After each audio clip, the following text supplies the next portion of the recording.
6:31. I'm going to call the Temple City City Council regular meeting of September 15th, 2020 to order.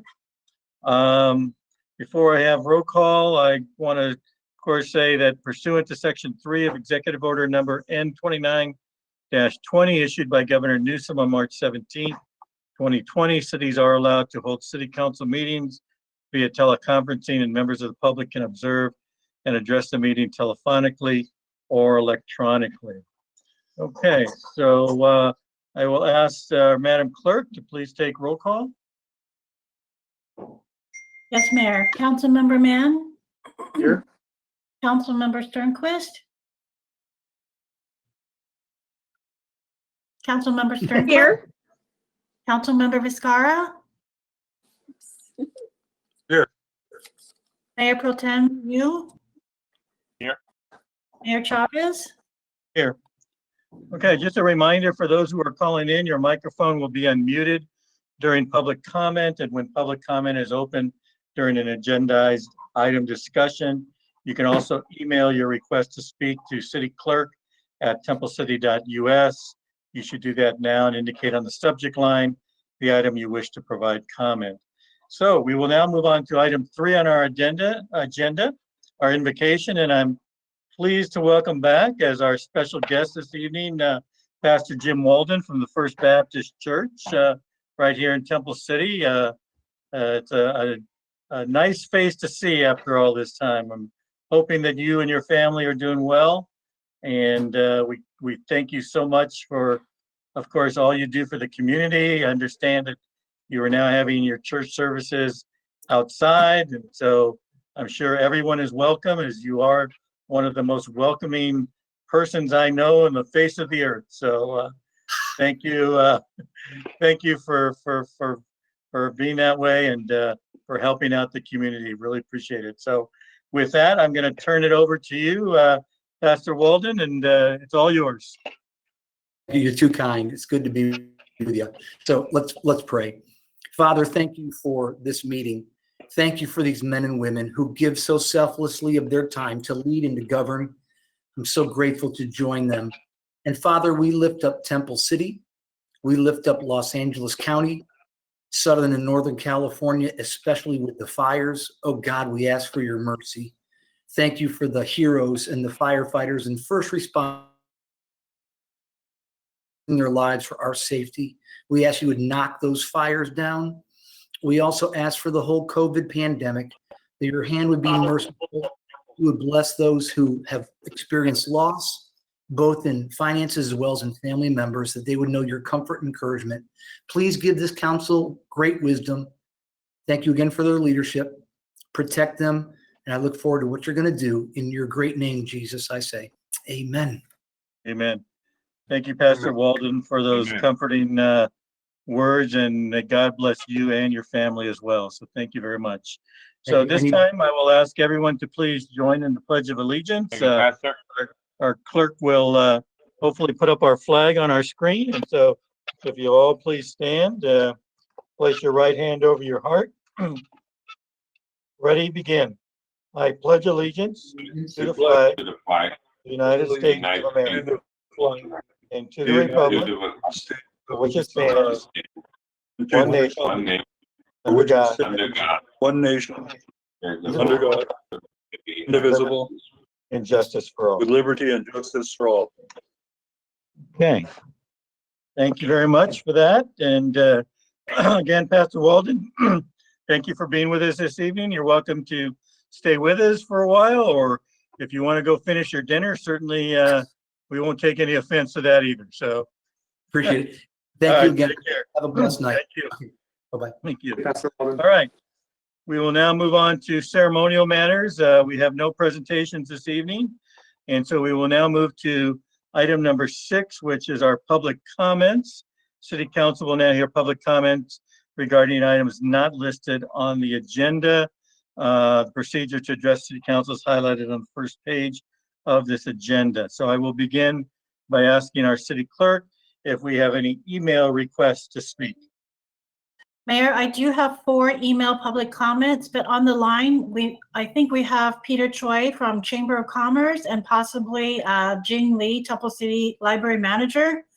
Okay, well, why don't we go ahead and take them since they're on the line, and then we can read the email requests after that. So why don't we start with Jing Lee? Go ahead and are you there, Jing? Yes, I'm here. Okay, go ahead. Okay, thank you. Good evening, Mayor Travis and City Council. And I'm here tonight to give you updates about our library service. As you know, we start our set of service on July 6th, and it has been 2 months, and our express library remained very busy. I want to give you some numbers. In August, we had over 600 people came to pick up their books, and also received over 1,000 phone calls. So our usage even exceeds our library like Rosemary Library and Gable Library. Consider that both are very busy library, and also we are pretty small in size. So it shows our community really use the library service. We also had the Spring and Discover program, the reading program, and people read books and do other activities and receive prizes. So the program ended in August. Again, we have the most people participate in the program among the 18 libraries in our central region. It's really encouraging to say that our community members are using the library service during the pandemic. I want to announce, in addition to the host service that we offer now, we also added wireless printing service. So customers now can print up to 10 pages every day, Monday to Friday, free of charge. So after uploading the documents from their device, they can call the library to arrange pickup. The print jobs will immediately to be placed in an envelope for privacy. Also, there's a few county libraries allow offering laptops and hotspots for checkout. Customer can borrow the laptop and hotspots for 3 weeks. If it's available, they can renew it as well. The nearest library, the closest library to Temple City will be East LA, Huntington Park Library, and South Twitter. I know they are super close to us, but we'll work on to add more devices and locations in the future. If you need more information, please visit our county library's website, acountylibrary.org. And I want to remind the community, and although we are close to the public, that our library staff are available to answer questions by phone 9 a.m. to 6 p.m. Monday to Friday. Our phone number is 626-285-2136. I'm available to answer any questions you may have. Thank you.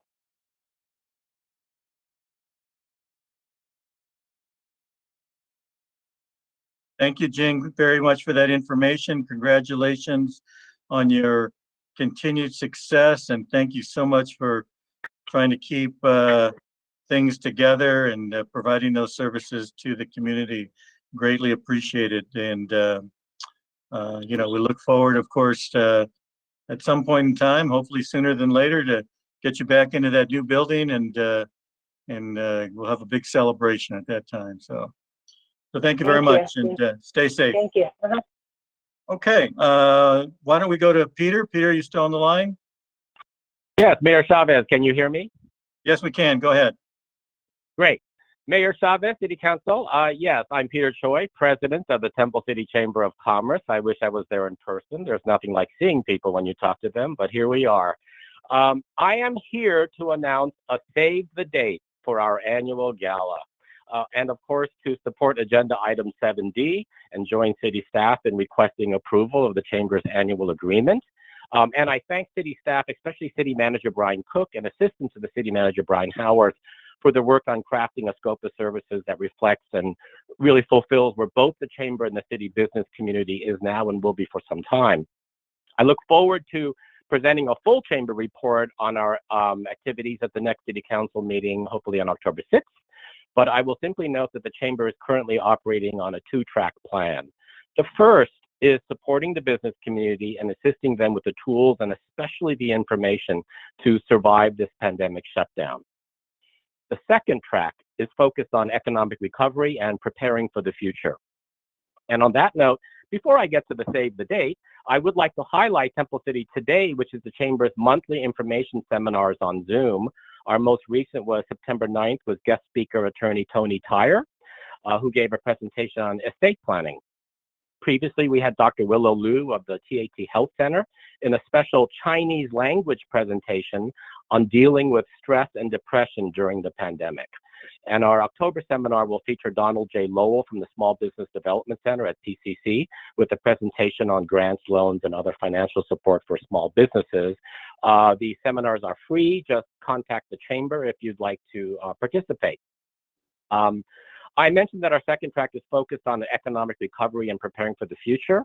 And so I must note that our very first Zoom seminar, the Temple City Real Estate Forum with guest speaker Scott Reimers, Interim Community Development Director, speaking on the new zoning changes, et cetera, in the city was quite successful. And in fact, one of our attendees, the West San Gabriel Valley Realtors Association, subsequently invited Scott to present the same information at their own seminar recently, which was delightful to hear because that was our intent, which was to spread the information to the real estate agent community to prepare to fill what we anticipate will be storefront vacancies in the months ahead. You know, preparing for the future. Again, as we keep pushing forward on this seemingly endless road to economic recovery, we want this information out to attract new tenants and businesses when the time becomes right. Again, I look forward to presenting a more full report at the next month's City Council meeting. But let me finish with my save the date.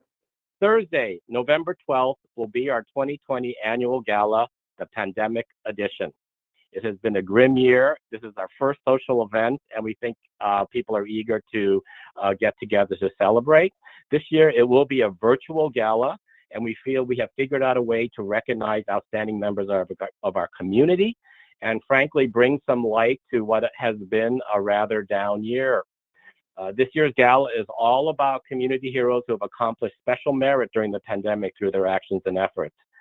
We will reveal the honorees shortly, but they are really shining points of light, and we think their stories are inspirational.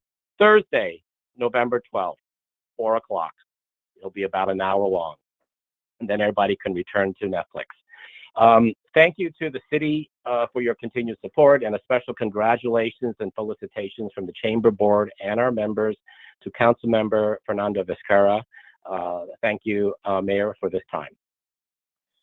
Thank you, Peter. And I want to thank you, by the way, for your continued emails during the week. They're very helpful, have a lot of great information. Those who get that, I'm sure, are very grateful, and thank you for providing that service.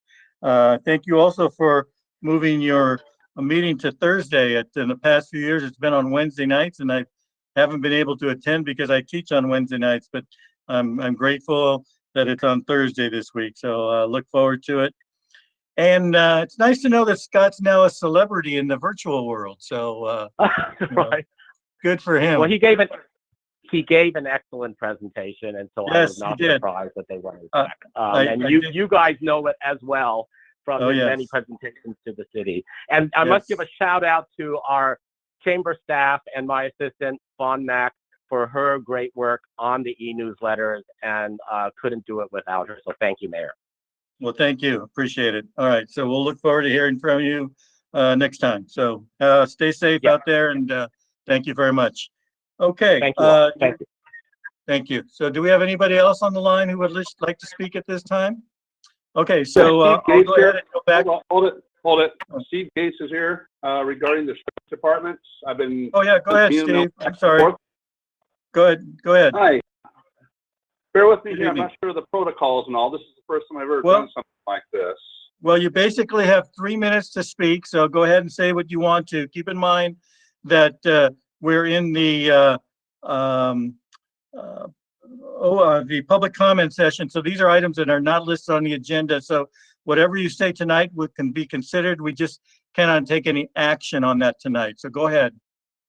I understand that. Okay. Well, I've been talking to you and the other city council members about the sheriff cut. The 50% cut to $145 million has been cut from our sheriff's department. That should be sending up some alarm bells for you guys on concerning public safety. I mean, this is probably the last thing that we need is see budget cuts to our sheriffs with all the riots that have been going around all the other major cities. Fortunately for Los Angeles, we're kind of quiet when it comes to the riots. Haven't had a whole lot going on, but I think we all know Los Angeles is a powder keg and has been in the past.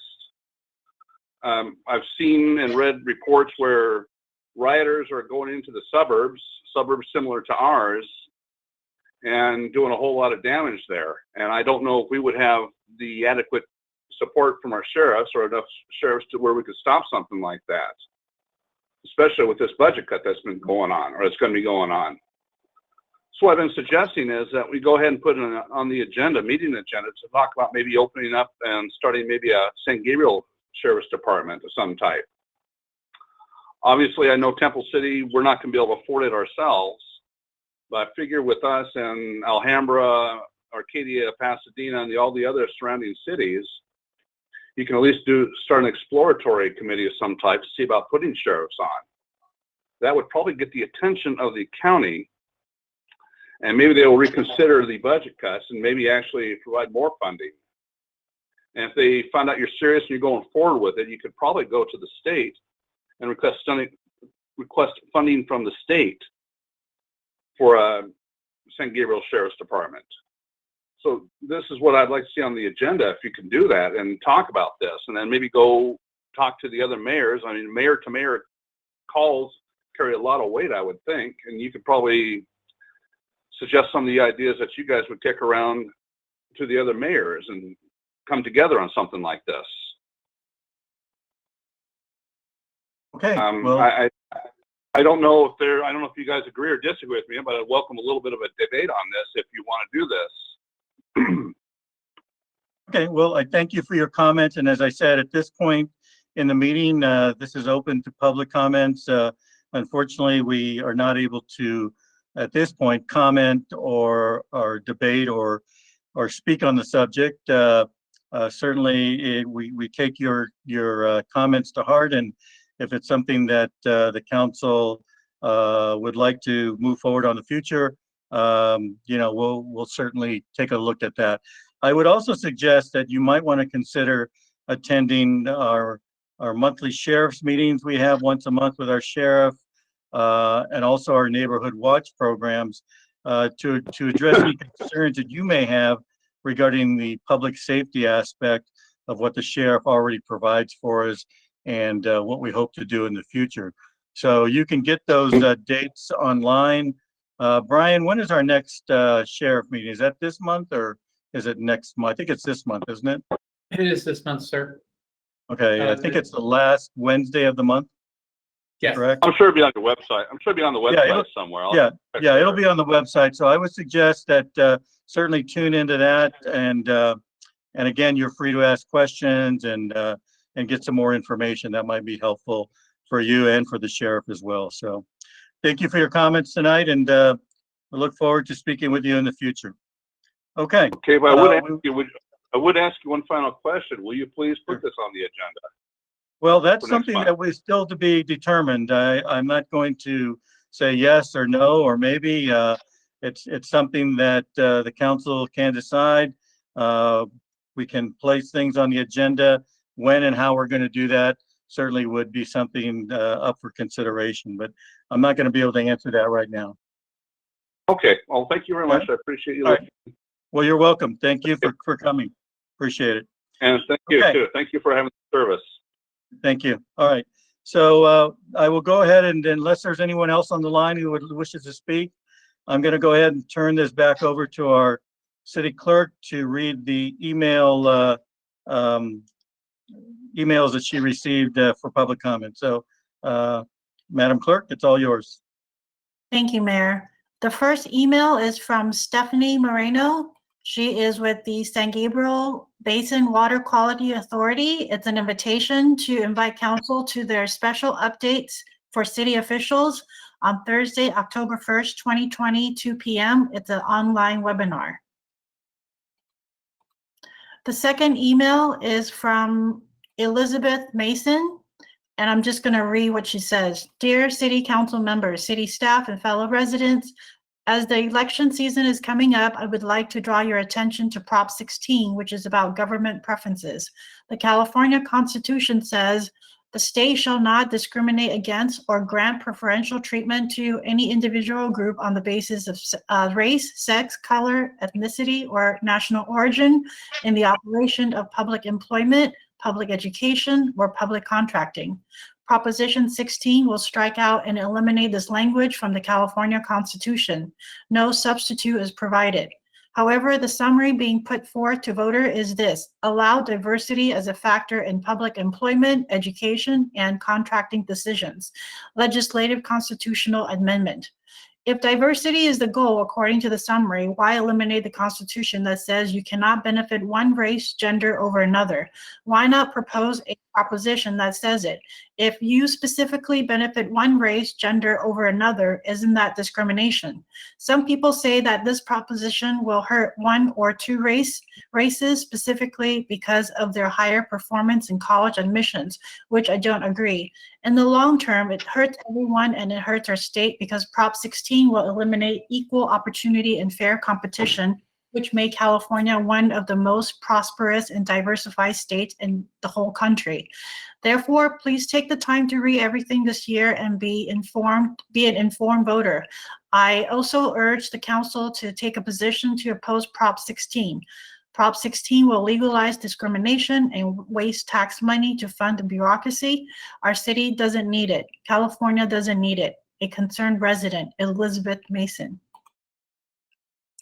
Our next email comment comes from Vincent Tran. It reads, Honorable Mayor, City Council members, city staff, and fellow citizens. Lately, there were many rallies organized by residents throughout California to oppose Prop 16. Civil rights activists, law professors, elected officials, students, and parents all spoke passionately against Prop 16 in those rallies. Why was that? I learned that Prop 16 was proposed by the State Assemblywoman Shirley Weber, aiming to repeal Prop 209, part of California Constitution, which clearly prohibits the state from discriminating against or granting preferential treatment to any individual or group on the basis of race, sex, color, ethnicity, or national origin in the operation of public employment, public education, or public contracting. Yet the state wants to repeal it. If Prop 16 passes in November election, it means we, the Californian, allow the state to discriminate against all of us based on our race, gender, or color, and that allows special treatment by the state in college admission, jobs, and contracting. This is totally unconstitutional and against the American value of equal rights. Furthermore, I have learned that the ballot label was written in a very misleading fashion. It says Prop 16 allows diversity as a factor in public employment, education, and contracting decisions. The legislators are playing war games with the voters. They replace the word discrimination with the word diversity. This is discrimination in the name of diversity. Let's not be misled by the ballot label. We should all say no to discrimination, and most of all, discrimination on the state level. Please vote no on Prop 16 November. A concerned resident, Vincent Tran. And our last email comment comes from Chloe Martinez. It says, Dear City Council and City staff, thank you for your hard work. 2020 has been a difficult year for all of us, but now is the time we need you to establish your leadership over your constituency. We need you to take a difficult but correct stand. On November 3rd, 2020, Proposition 16 seeks to eliminate the California Constitution that will take us back into the 1960s. If Proposition 16 passes, government will be legally permitted to discriminate based on race or gender.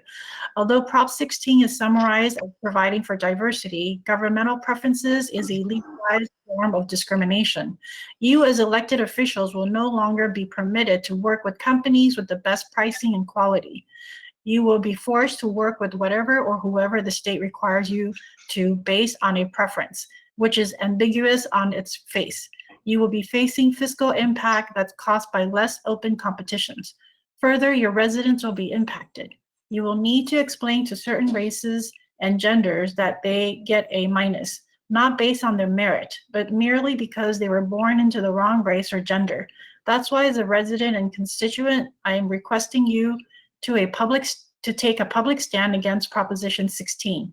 Join hundreds of politicians, civil rights leaders, parents, and children to oppose Prop 16. To find out more about Prop 16, click on the link noprop16.info and stopprop16.org. Thank you, Chloe Martinez. And that's the last of the public records, public comment email, Mayor. Okay, well, thank you very much for those. I think that's a first since I've been on council. I almost feel like I should read a disclaimer or advertising, free advertising. I guess free advertising, that's good. So anyway, thank you for those comments. And unless there's anything else, I will go ahead and close public comments, and we will now move on to item number 7, our consent calendar. And all consent calendar items may be approved in a single motion as recommended unless removed for further discussion. We have a motion, or anybody would like to pull any of those matters? Mayor, I'll move to approve. Okay. I'll second. Okay, we have a motion and a second. Unless there's any objection, I'll ask the city clerk to please take roll call. Yes, Mayor. Councilmember Mann? Yes. Councilmember Lucas? Yes. Councilmember Vizcarra? Yes. Mayor Pro Tem Yu? Yes. Mayor Chavez? Yes. Okay, thank you very much for that. We will now move on to item number 8. Public hearing, there is none. And we will now move on to item number 9, unfinished business. Item A is an overview of the temporary emergency action related to the continuity of city services and personnel and request for direction. So, Mr. City Manager, I'll pull it over to you and go ahead. Thank you, Mayor Chavez and members of the council. Before you tonight is what we have periodically been bringing back to you in terms of the request for additional direction related to the manner in which we've been operating and operating safely for both the employees and the public. That process has been through an admin leave process that we've been utilizing. One thing that's a little different than from the reports that you've received in the past is your admin services director, Ms. Susan Pagaras, has put together some statistics to show you where we've been and where we are at in terms of the last payroll period. So we are down almost 67% in terms of use of admin leave since that time, since the height of the pandemic. And we seem to be moving forward well. This program really allows us to provide a level of service to the community and have staggered schedules, appointments, and do the things that we've done for the last, we're coming on 6 months now, if you can believe it, and do that through the rest of this pandemic until this emergency is declared over. Again, while we have to, from an accounting standpoint, you have to account for the leave amount, as you're going to see in your follow-up report from Ms. Pagaras, that our fund balance actually went up slightly in terms of the expense and everything else that comes through the admin leave process or program.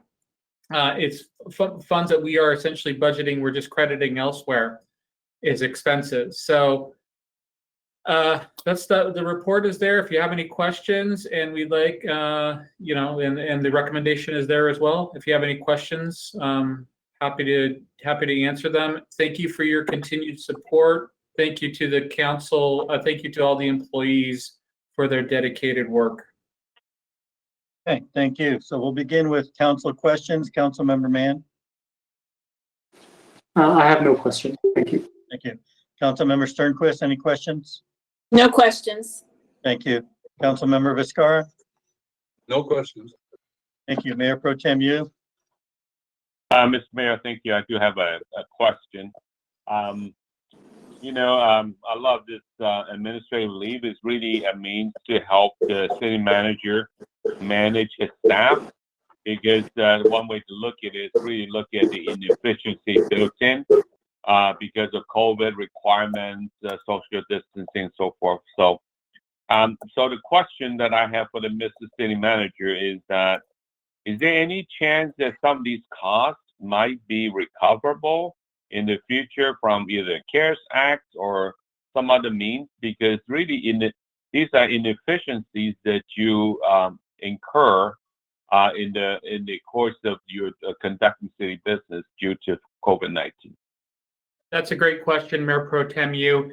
And I will let Susan answer part of that question, but the general answer is no, in the sense that because we are the eligible costs that we have been asking the state through their reimbursement process has been very specific. And the two areas have been costs related to actual materials, supplies that you wouldn't have bought otherwise, and also public safety costs, which we have gone, and that's part of the reimbursement schedule that Susan submitted earlier this month. Susan, is there anything I'm missing? Yes, because these expenses have been budgeted, they are not eligible for the CARES Act allocation. It's only for expenses that wasn't budgeted. So for example, if our staff had to work above and beyond their hours because of the COVID-19 pandemic. Okay, thank you. Okay, thank you. Right, I don't have any other questions, so I'm going to open up public comment. I will begin by asking our city clerk to see if there are any public comment emails on this matter. Mayor, there are no email public comments. Thank you. And I'll ask you to unmute the microphones and ask if there's anyone out there listening in, if there are any questions on this matter. Hearing none, I will close public comment, and I will begin with Councilmember Mann for any final council questions or comments. I don't have any. Thank you. Thank you. Councilmember Sternquist, No, thank you. Councilmember Viscara, Muted, sir. No, I have none. thank you. Councilmember, Mayor Pro Tem Yu, I'm sorry. Mr. Mayor, we don't have one, but I just want to emphasize this is a tool that we need for the Mr. City Manager to run this program to serve our citizens. Okay, thank you. And I concur with that comment. I think it's a good tool that our city manager has and has been using it wisely. And I think to the advantage of not only the employees, but the city as well. So continue good work, and you know, we'll continue moving forward in these difficult times. So with that, I will entertain a motion. Mayor Chavez, I'll move that we direct the city manager to extend paid administrative leave for the period October 1st, 2020 to November 30th of 2020 for all employees except senior recreation leaders and recreation leaders. Okay, thank you. Do we have a second? Second. Okay, we have a second. Unless there's any objection, we'll ask our clerk to please take roll call. Yes, Mayor. Councilmember Mann, Yes. Councilmember Sternquist, Yes. Councilmember Viscara, Yes. Mayor Pro Tem Yu, Yes. Mayor Chavez. Yes. Okay, that has been approved unanimously. So we will now move on to item 10, our new business. We'll begin with fiscal year 2019-2020 fourth quarter preliminary budget review, treasurer's report, revenue, expenditure, and capital project summary reports and budget amendments. So Mr. Cook, will you begin this, or do we want to turn that over to Mrs. Paragas? I will start off and then I hand it over to Ms. Paradas as well. Thank you, Mayor Chavez and members of the council. As we had stated when this pandemic started and when we adopted the budget in late June, that we would be coming back to you providing a full presentation on a quarterly basis of the financial performance of the city. This is incredibly important because this has been one of the most dramatic economic events in modern times. And for several reasons, and Ms. Pagadas will go over that, we have weathered this well so far, considering that the fourth quarter budget amendment includes April, May, and June of this year, essentially the heart of when the Safer at Home order was issued. And many businesses and activities were completely shut down. And she'll talk to you about why. Some and many of the measures of why we ended, and we are estimating, and we have a strong conviction that's where we'll end up, plus or minus maybe a little bit of a few dollars, but this is Susan is very good at estimating where we were. She was great last year as well in estimating where we would close. So we're going to do this on a quarterly basis with the council as we get through this pandemic, where this would usually tend to be on the consent calendar. But again, because of what is happening, and also too, the next first quarter for fiscal year 2021 will be is in depth, and maybe even more so than this presentation, so that we can understand especially what the impact is on the sales tax side. We have some preliminary numbers that we're going to start to analyze, and we'll provide you with some information in the next couple of weeks with. But this is essentially the closeout of our fiscal year. And with that, I will turn it over to our Admin Services Director. Thank you. Thank you, Go Mr. ahead. Cook. Good evening, Mayor, Mayor Pro Tem, and council members. Tonight, I'll give a brief summary of what our fourth quarter looks like, both mainly for the general fund. And so the recommended actions for tonight is to receive and file the fiscal year 1920 report for the fourth quarter budget and related documents, and also to authorize staff to revise the revenue expenditure budget estimates for fiscal year 1920. As a background, as you know, our budget for 1920 was adopted in June, first meeting of June 2019. We've had several budget adjustments over the past few months, especially during the pandemic times. Coronavirus has affected a lot of our revenues and a lot of our services. And so those are the background that we have looking back into fiscal year 1920 performance. Just a summary, or this is part of the revenue adjustments we're requesting to make. I brought up the significant ones. You can see the first four are requesting increases to the budget. The intergovernmental is mainly the $260,370 is the CARES Act allocation that we hope to receive for fiscal year 1920.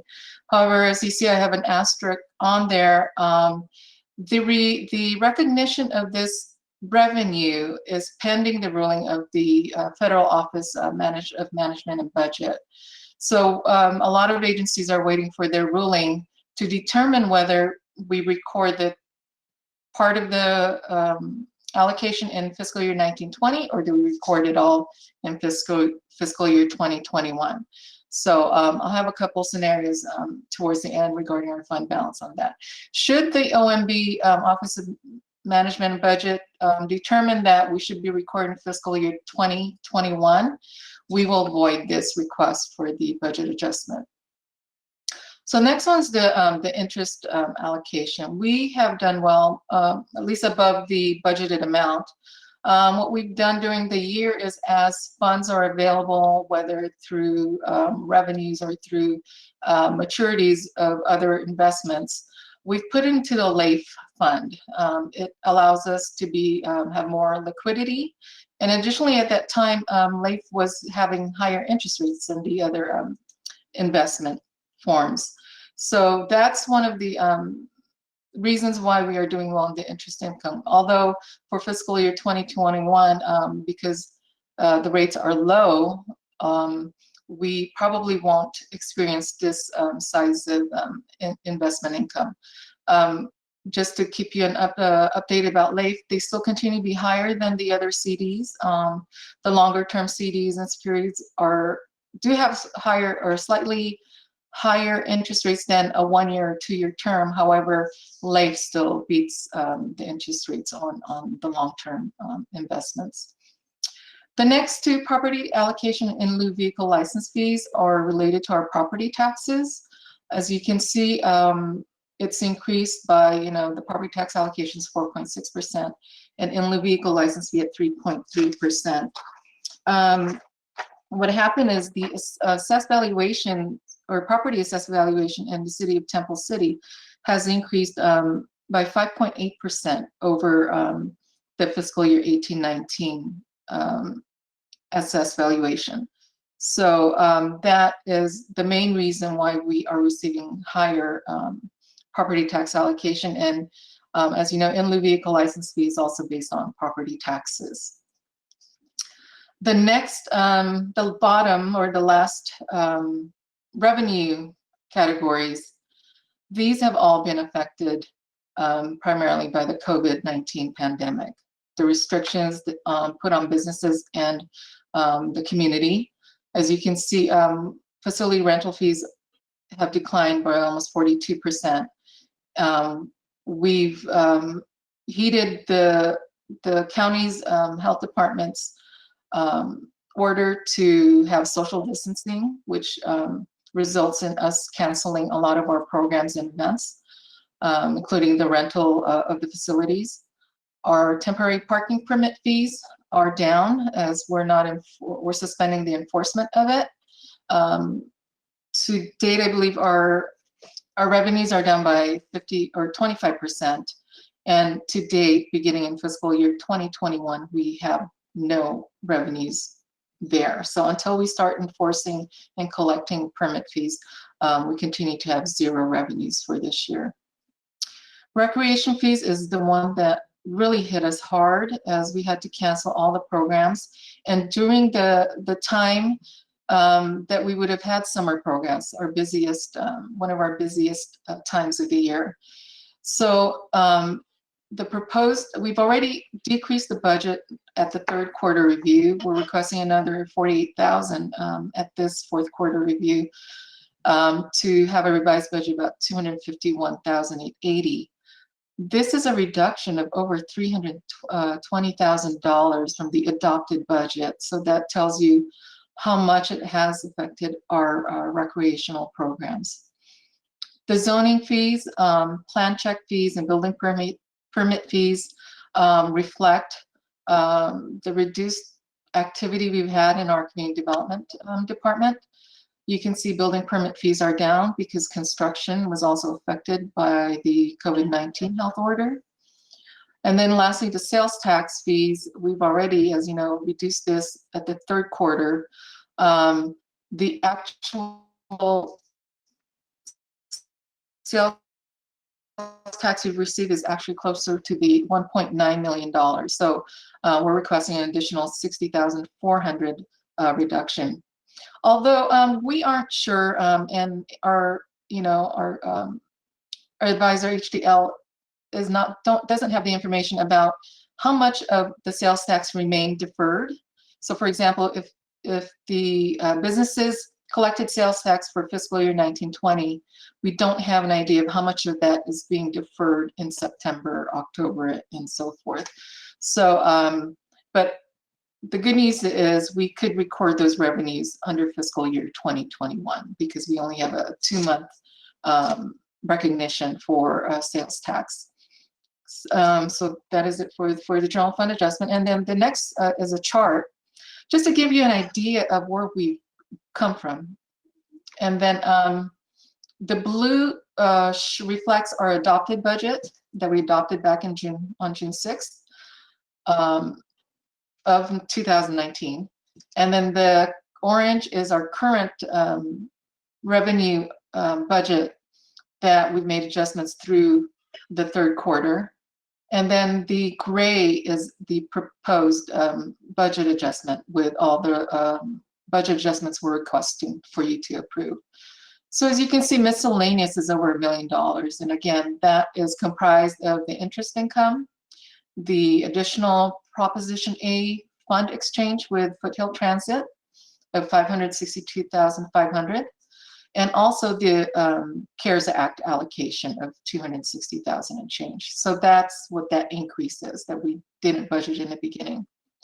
Next, as I mentioned earlier, property taxes and lieu vehicle license fees all relate to the higher assessed valuation on the city properties. And then last three, of course, sales tax, license and permits, charges for services are all affected by the COVID-19 pandemic.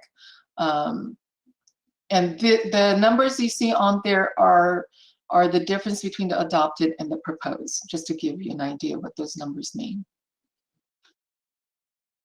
Any questions at this point?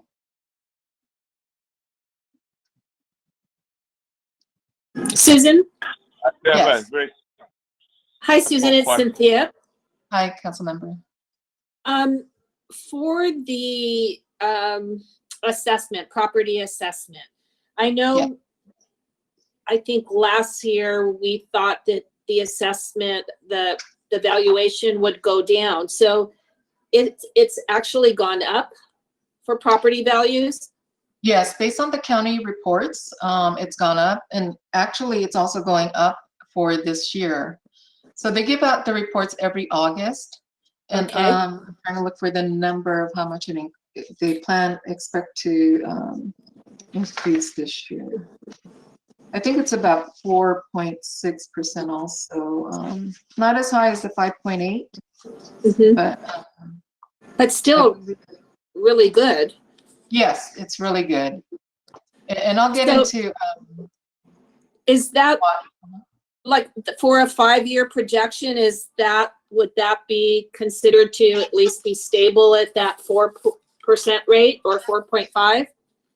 At this point, it's hard to say. What happens is the tax rule doesn't affect us for another year or two. So let's say people start not paying their property taxes, because of loss of income or anything like that.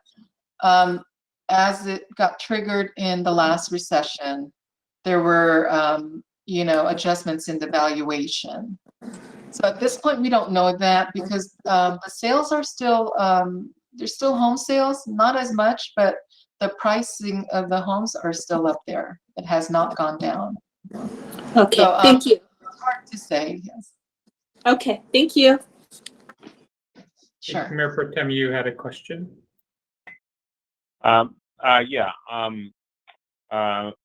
Director Pargas, so the adjustment numbers, is that an adjustment from last quarter, or are these adjustments from the adopted budget?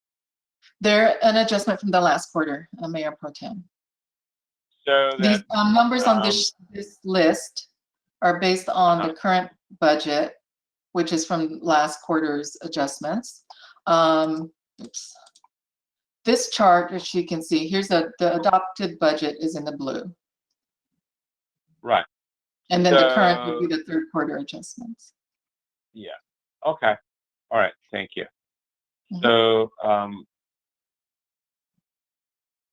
okay, I can see. So, sales tax you're showing for the year is actually a decrease of 225,000, whereas your table before was showing a $60,000 decrease. So yeah, this chart, the table captures everything for the entire Yes. year. Yeah. Yes. Okay. Thanks. And the next proposed revenue adjustments are for non-general funds. You can see the gas tax has significantly gone down as the fuel prices have also gone down. People aren't traveling, people are working from home, so gas isn't being used. So our gas tax revenues are down over 58%. The next four are based on sales tax activities, Measure M, Measure R, Prop A and Prop C local return funds. As you can see, there's probably an average of about 4.5% reductions between the four. And again, that's due to the sales tax activity reduction. The bus pass sales tax, we're requesting a reduction only because since we closed the city, we've requested the riders to go to the MTA offices to purchase their bus passes. Measure W allocation. This one, the county just signed the agreement, so we are not planning on seeing any allocation until fiscal year 2021, although we are able to request for reimbursement for our fiscal year 1920 expenditure of about $139,000, as you see here. And then sewer construction, this is really way down, and I believe that it's attributable again to the COVID-19 construction reduction or restrictions. So the next slide is regarding the general fund proposed expenditures or budget adjustment expenditures. And I categorize it into more of things that really show where we didn't spend. So as you can see, the events expenditure, we're requesting almost $125,000 reduction due to the cancellation of a lot of our programs and events since March. Our personnel also is tied to that. In the third quarter, as you recall, we requested reductions in personnel due to the unfilled vacancies. Now, this is actually mainly the personnel cost that recreation has not expended because of the cancellation of the classes and programs. The professional services request is also correlated to a lot of the community development activities. As you know, we use contractors to handle some of our planning and building reviews. We use some attorneys for our code enforcement appeals or penalties. So while those revenues are down, the offset is also our expenditures are also down, and almost $337,000 at that. And then supplies and equipment and travel, training and travel. I want to commend, staff has really helped out. They've really cut down their costs or worked with bare equipment and supplies, knowing that our revenues would be affected. So I commend them in cutting supplies and equipment. And then, of course, training and travel has also been cut down by almost 73%, only because, we aren't allowed to travel or to train due to the pandemic. The CIP and capital outlays mostly are vehicle costs. You see that we're requesting $521,360 reduction. However, all of this amount will be rolled over or has been rolled over into the fiscal year 2021 budget. Susan, Yes. you mentioned code enforcement. I'm curious as what was the cost? Were any of those positions in code enforcement, and if there were, how many were reduced? How many code enforcement people do we have on staff? We have one yet. The other one we, I believe we terminated in, I want to say April or May. Okay. Only because they didn't meet the requirement of the position while on probation. So we had Okay. and we have not filled that position. Okay. Is the reason that we haven't filled that position because of COVID, or I'm just concerned about a code enforcement team of one. I guess you wouldn't call that a team, but how much was the savings for not having filling that position? Let me see. I don't have it at the top of my head. Let me see if I can find something. Probably around 100,000 if you count everything all in. Benefits, yes. Fully loaded cost. Okay. Brian, I don't know if it's part of this discussion, but are you looking to fill that position? At this point in time, with every vacancy that comes through, we're holding on to those vacancies. And we can revisit it mid-year if you'd like. the concern is going through the rest of this fiscal year and the manner in which we balanced the 2021 budget was through a measure of those vacancies still remaining in place. So we can always bring back to the council personnel reviews in terms of budgeting, but in terms of how we were able to kind of get to where we are, it was a combination of the cuts that were talked about directly and holding on every vacancy that's coming in so far, holding on to those vacancies and evaluating those as we get through the year. I'm just concerned because more recent than ever, I've been getting quite a few complaints, whether it's at the market or if I'm out walking. And actually, it's things that I've seen, and I refer them, to you or ask them to call the city. But I just have a real concern about just having one code enforcement officer in our city. I don't know how the other council members feel, but I'd like to revisit that if we could sooner than later. Sure. And I also agree with that comment. I also share the same concern regarding code enforcement. My follow-up question would be where, are we lacking in that field now? And I know Mr. Murphy has unmuted himself because he's probably going to tell us we're beyond the scope of what we're talking about right now. And we probably are. So I will leave it at that. And I think I think Brian has heard our concerns as it comes up in this budget, and we'll talk about it another day. Thank you, sir. Thank you. Okay, go ahead, Susan. Thank you. So this is a chart, again, on the expenditure side of comparing adopted versus current versus proposed. And again, these are more of the significant, and this is based on functionality now rather than categories I had earlier. So you'll see that general government is up 82,430. And as I mentioned earlier, we are recognizing the admin leave expenses for staff in our human resources division, only because it's easier to track that way. But this is it's offset by the other cost reductions in the other departments.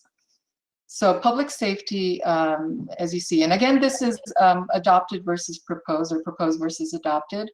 We're seeing a savings of 241,000, and mainly we had a third quarter, I believe, proposed a $175,000 saving on a deputy that was on leave.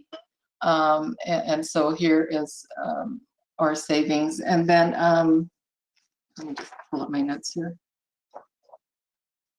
And then some of this cost savings for the special deputies because of the cancellation of our events and not needing them to enforce the law there.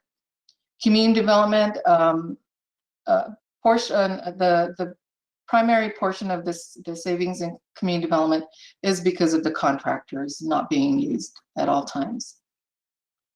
Parks and Recreation, as you know, again, mainly because of salaries and contractors or recreation specialists that we didn't use because we had to cancel the events and the programs.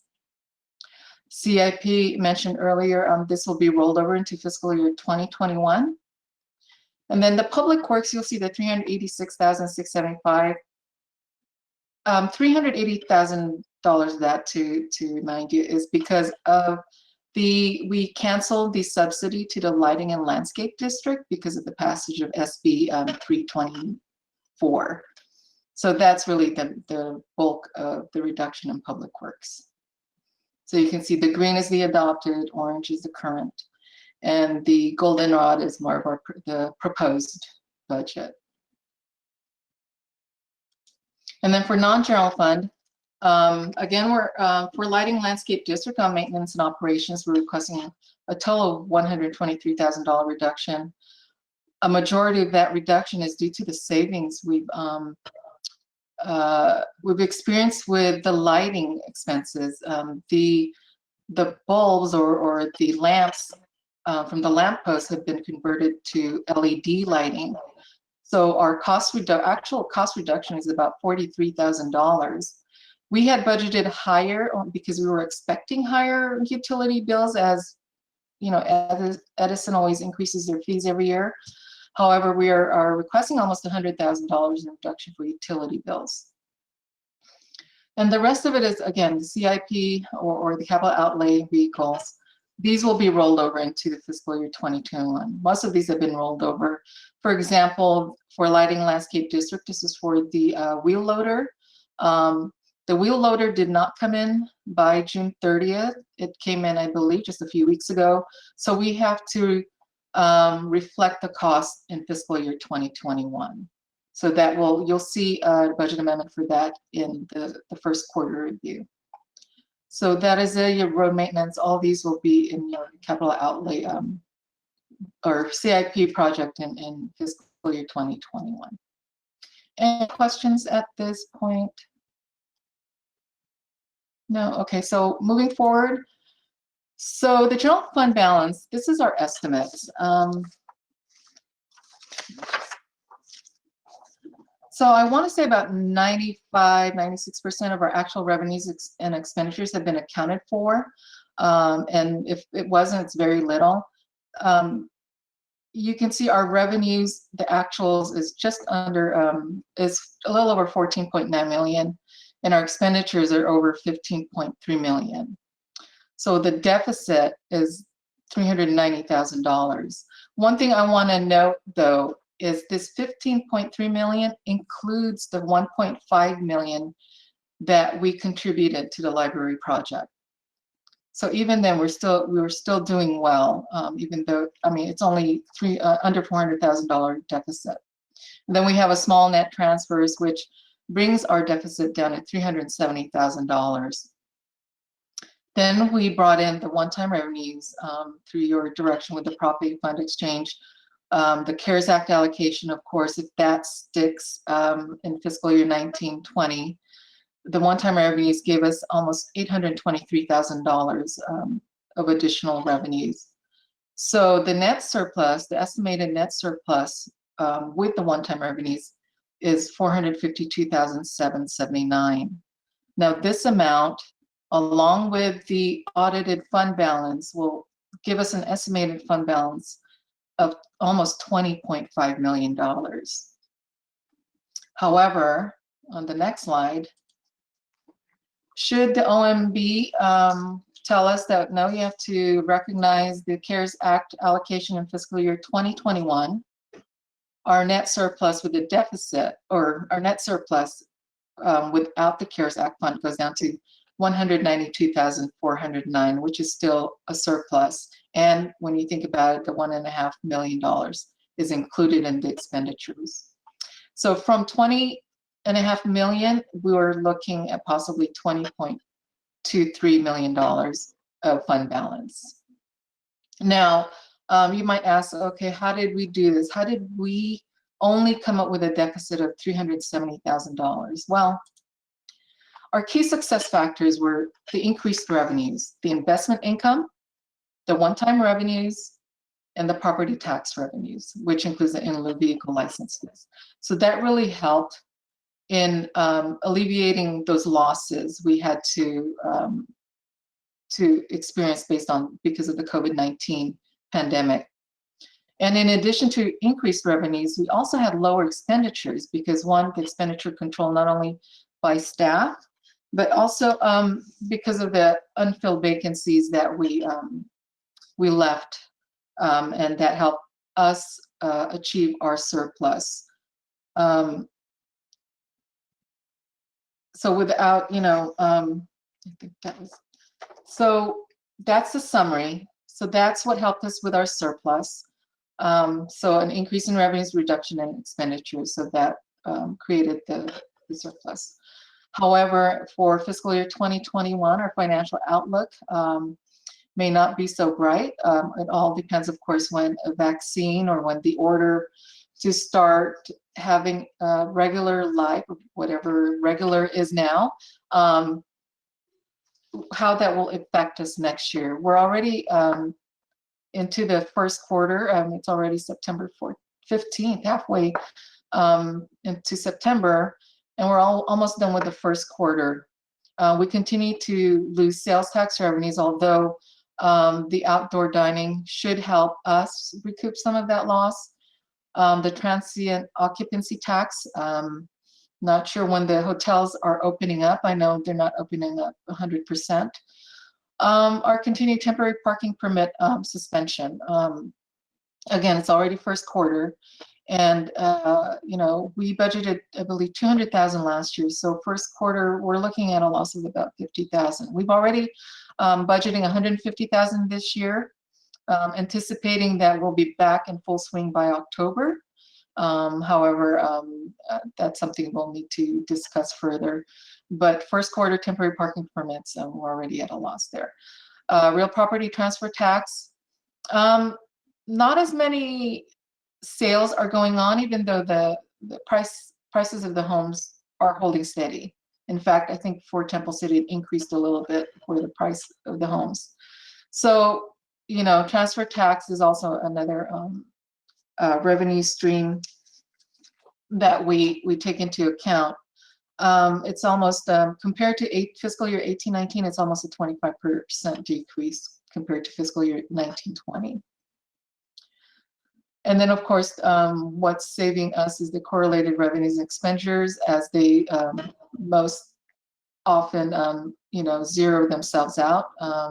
So I'm not too concerned there because, again, as our planning and building and recreation services are reduced, so will our contracted services costs.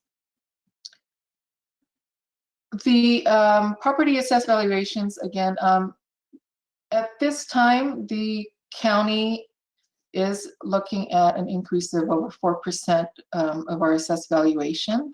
So most likely then our property tax revenues should go up by close to that amount.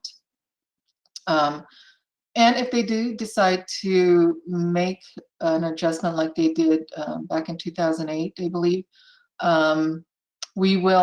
we won't be experiencing that effect for another year or two on the next property tax rolls.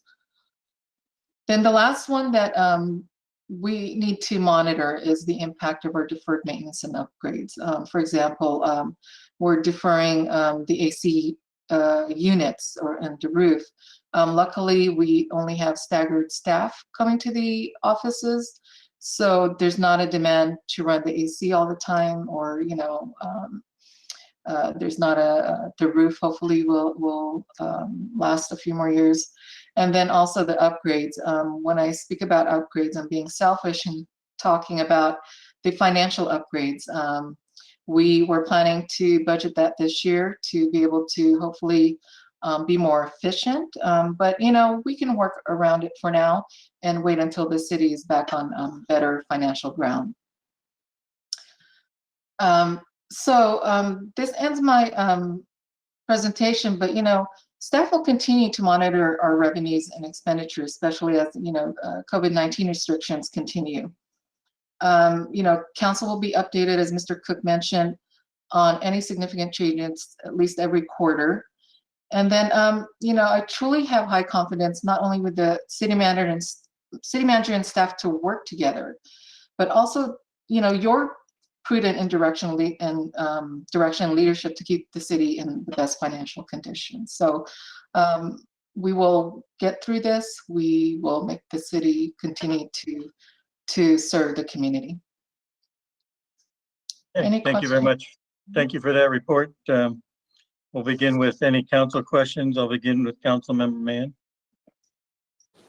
Well, thank you, Mayor Chavez. I do have a question about the deferred sales tax revenue that's still owed to us for that fiscal year. When do we usually find that information out?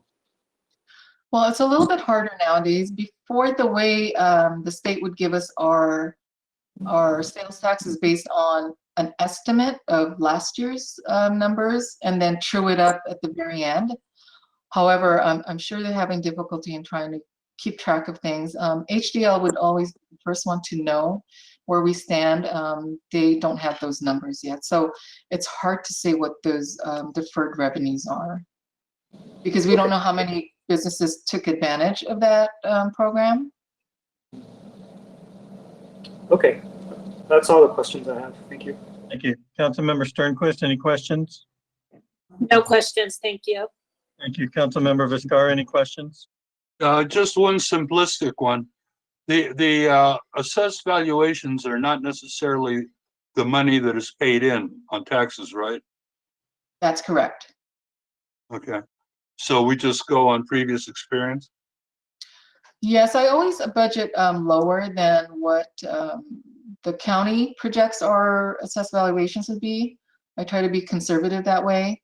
And that's what I did in 1920, as you saw that there was an increase of almost $161,000 just for our property tax allocation. So, you know, things can be affected again, depending on how much longer COVID affects the residents, the community. We won't know. Hopefully, you know, the assessed valuations will continue to increase or at least hold steady. And that property owners continue to pay their property taxes. Yeah, I'm wondering what the effect of the pandemic's going to be, but we shall see. Yeah, we'll find out. Yes. Okay, thank you. Mayor Pro Tem, any questions? Yeah, I do have one.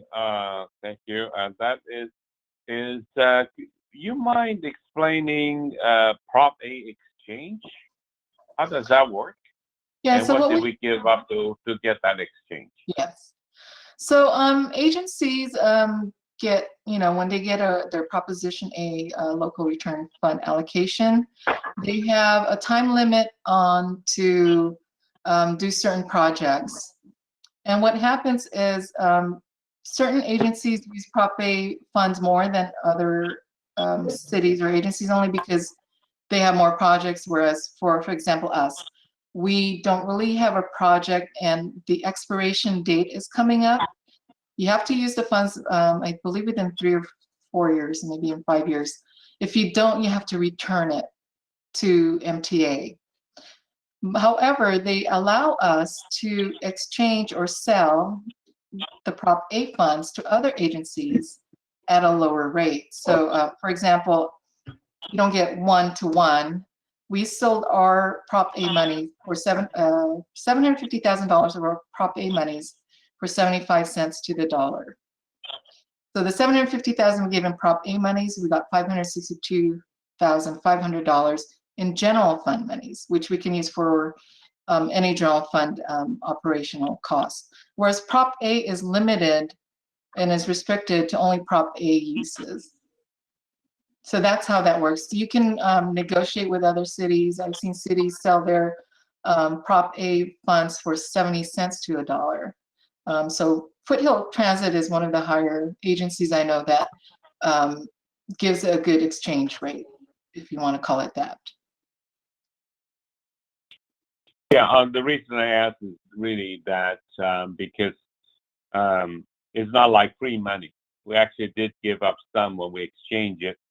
So have we had planned use of our Prop A funds? Well, we would have getting, you know, every dollar instead of losing some in the exchange. So I just want to point it out. It's not like a gift or somehow we got lucky and got extra revenue.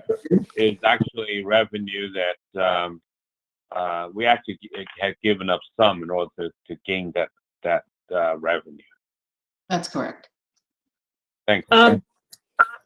Councilmember, you could possibly look at that, but we were getting close, I believe, Susan, if I'm not correct, to losing those funds, and then we would have given it all up had we not moved to do something.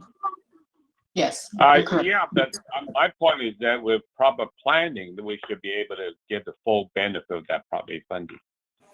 I wholeheartedly agree, but let me share that the Prop A funds need to be used, I believe, specifically for transportation projects.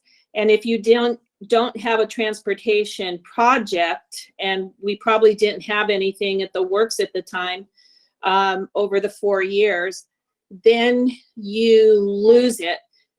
But the money that is sold to Foothill Transit is actually used in the whole San Gabriel Valley region that Foothill Transit serves. So you could look at it as a way that we, by selling our funds to Foothill Transit, because we didn't have maybe, I don't want to say the word proper planning, but we didn't have better planning, then we at least contributed to the San Gabriel Valley in whole to increase transportation projects or increase transportation opportunities for our residents and those in the San Gabriel Valley. But I wholeheartedly agree with you that those Measure A funds should be planned for moving forward. Okay, thank you. I don't have any questions, so I'm going to open up public comments. Ask the city clerk if there are any public comment emails on this matter.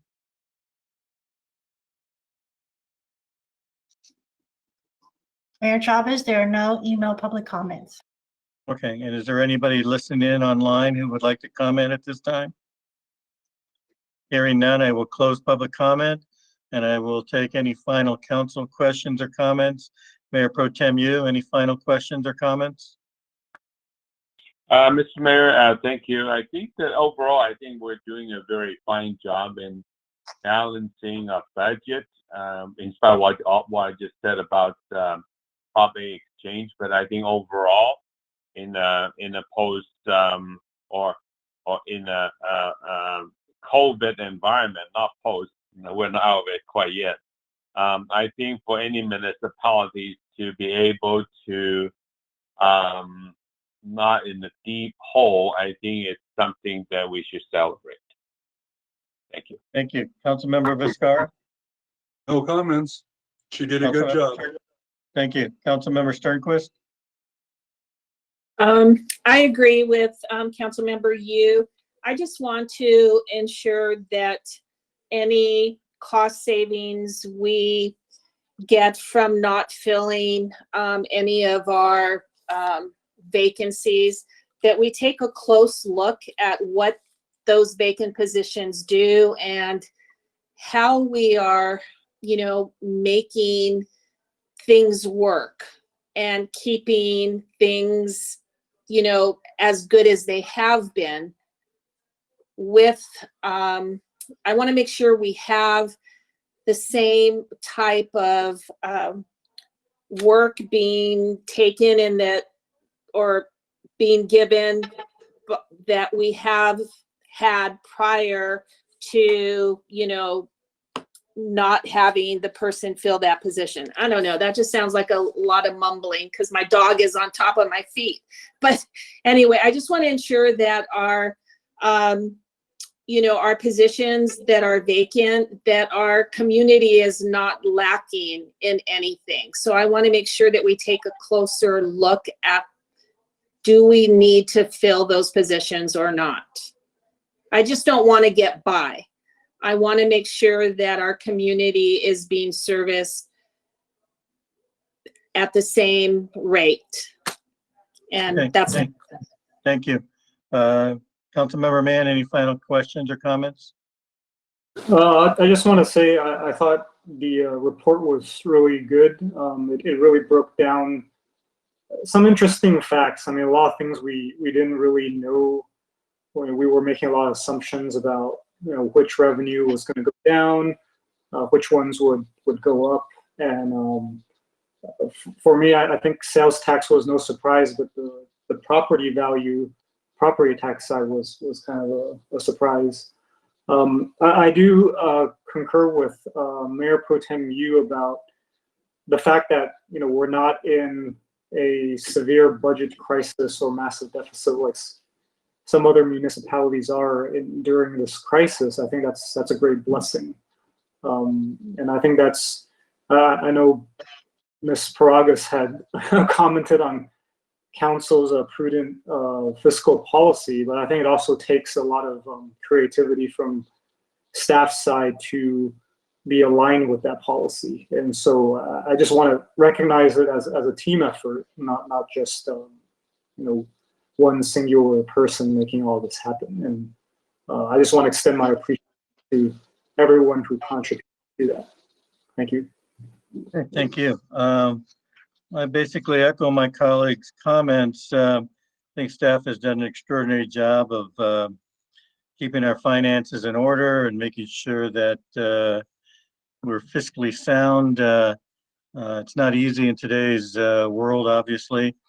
However, I would also echo Councilmember Sternquist's comments that there is a balancing, and I think for me, this report has also identified certain areas that we still need to keep an eye on, and that is when we lose personnel, what is the impact of that loss, not only from a monetary standpoint, but also from a service standpoint, especially when it comes to public safety and code enforcement, which I think are two things that really affect our residents on a day-to-day basis. And so, of course, that's a discussion for another day.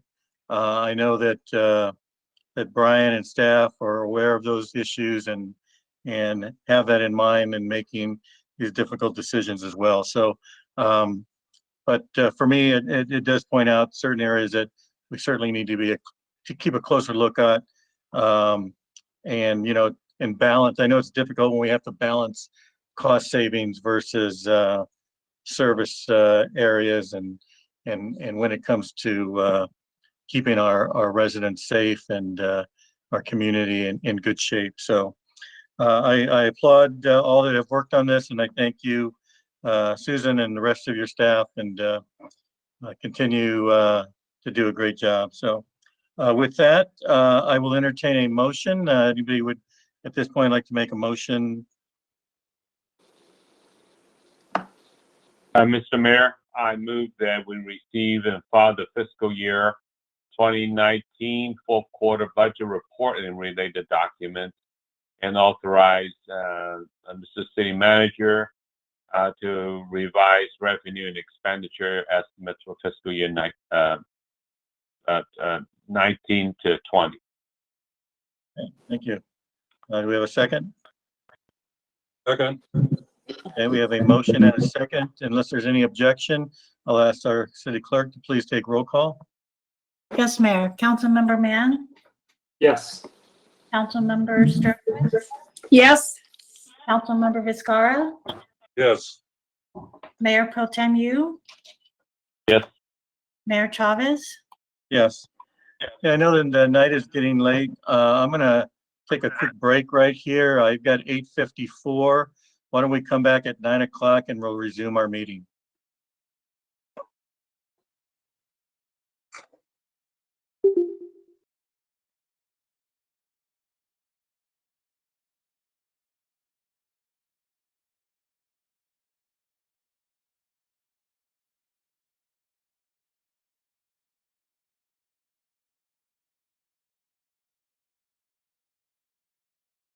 Looks like we've got everybody joining us. So why don't we go ahead and get started. We'll move now on to item B, which is our temporary outdoor business requests. City Council's request to provide direction to staff on the process of reviewing and approving temporary outdoor dining requests. So Brian, you going to take the lead on this, or?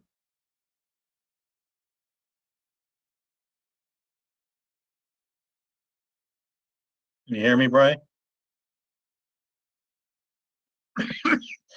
Can anybody hear me? I can hear you. Okay. I can hear you. Here, here. Looked like Brian might have been frozen. I think Brian fell frozen. asleep. You there, Brian? His internet is frozen. He's not moving. Now he is. There he is. All right. Oh, he needs headphones. That's why. Glad for you to join us. We've been waiting for you. You're on mute. Still muted, Brian. There you go. All right, bad evening there. My bad. No You missed all- problem. Okay. So You missed all the- yeah, I introduced the temporary outdoor business request, and so I don't know if you're going to take the lead on that, or is Scott going to be doing that? Sorry about that. Scott will be taking that on. Okay. So Mr. Reimers, we'll turn it over to you. Yes, good evening, Mayor and members of the City Council. Can you hear me okay? Yep. Very fine. Yep. Perfect. A few months ago, back on August 4th, you actually reviewed a process and a set of regulations for temporary outdoor dining. This now is kind of the next step in the process, and this refers to any other outdoor businesses that want to operate during the COVID pandemic. And so in the staff report, we note that these types of businesses might want to function in the public right-of-way or on private walkways or plazas or in private parking lots. And so similar to the outdoor dining establishments, the temporary outdoor dining establishments, we're recommending to develop a no-fee zoning clearance application as well as a no-fee encroachment permit if that is occurring on the public right-of-way. We've gone ahead and just looked at the conditions that we created for the outdoor dining and have modified them so that they're more general, so that they can apply to all other types of uses such as barbershops, hair salons, nail salons, gyms, massage businesses, and religious assembly facilities. Two of the changes that are notable that we made was that we just wanted to note to businesses that if they're providing additional services than what they were providing before, they need to go back and get a modification to their business license. That really this is just to take the existing operations and move them outside, not to do additional services. Another concern we have when someone's doing business outside is how they're going to dispose of liquids and trash. If that gets into the storm drain system, that can result in a large fine from the county to the city and to the business owner or property owner. And so we were added a condition there to let them know about the liquid and trash, make sure that gets cleaned up. In relation to parking, we've kind of handled it the same way as the outdoor dining establishments, and that we've noted that right now parking is very low in shopping centers and at businesses. So we're not really proposing to really take a deep look at parking. Basically what we're saying is that if the existing business requires 3 parking spaces, then they can take up 3 parking spaces for the business operations outside. In relation to barber shops, we have some specific conditions in relation to how they clean up and how often they clean up. Especially we're concerned about hair and other debris getting swept into the storm drain system. Similarly with nail salons, we want to make sure that if they do spill stuff, that it doesn't get into the storm drain system. Gyms also provide some particular issues that we wanted to address. One, we wanted to allow them to have a taller fence. Sometimes people, when they're at the gym, they want more privacy. So we provided a condition allowing them a 6-foot privacy fence. Sometimes the equipment they have is very heavy. So if they do damage asphalt in the shopping center, we wanted to make sure that that gets fixed. And then also they can be noisy places. So we added some conditions in regards to hours of operations, limiting those operations when they're next to a residential use. Massage is a strange one, but it's allowed by the county to operate outside. So we wanted to make sure that we had some conditions in place. And basically what we thought was if it operated similar to a massage use you might see at a shopping center or at an airport, that type of massage might be okay. But so we do have some rules in place that the massage can only occur on the neck, back, and shoulders. That people have to be fully clothed, and that we're not putting mechanical chairs out in the public right away, but it's more of a personal massage sort of thing. And then lastly, for religious services, the way we frame this is that we're going to work with the religious facilities really to look at noise and parking issues. We want to help the religious facilities just to take into account that they do have neighbors, often in residential zones. I want to help them make sure that they're locating in a place that's further away from the next door residents. We're not too concerned about parking as well because under the county rules, they can only operate at 20 or 50% of their occupancy levels. So we're not really going to take a strong look at whether there is sufficient parking. We did reach out to JPIA. They are happy that we do have a permit process in place, and we've provided some conditions of approval that correspond with their advice. And so with that, staff is recommending that you provide us any additional input, and you concur with these recommendations that the zoning clearance fees be waived, encroachment permit fees be waived, and that we follow this procedure. With that, I'm available if you have any questions. Okay, thank you very much. Why don't we start with Councilmember Sternquist? Do you have any questions of Mr. Raymond? I do have a couple questions. Do the massage areas need to be with a 6-foot covering also? Like the gyms? No, they don't have to have one. We wanted to make them kind of more visible because we don't want unsavory activities occurring. We want it to be kind of more public, more people feeling like they don't have the sense of privacy.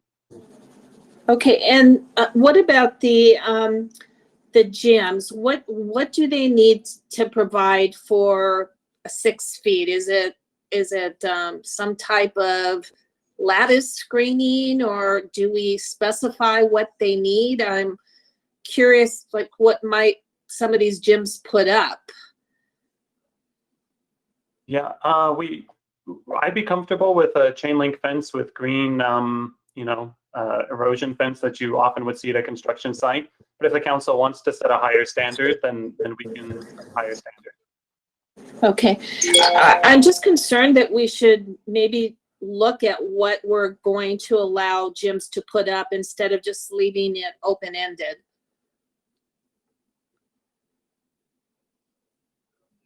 Okay, I'm interested in getting any feedback from the council on what sorts of things they would like. I mean, we can look at something at a better quality than chain link fencing. We could ask them for wood fencing or some other alternatives. Maybe wrapping the chain link fence with vinyl material.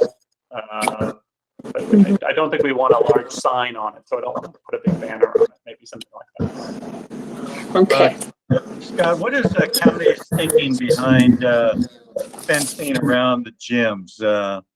I thought I read something about that, but if I remember correctly, I thought that the county said it had to be more than just a chain link fence. Any insight in that? I don't have any specific knowledge of that. I'll have to look at the county protocols and double check. We do have a note in the conditions of approval that if our conditions are in conflict with the county's provisions, that the county's provisions would take precedent.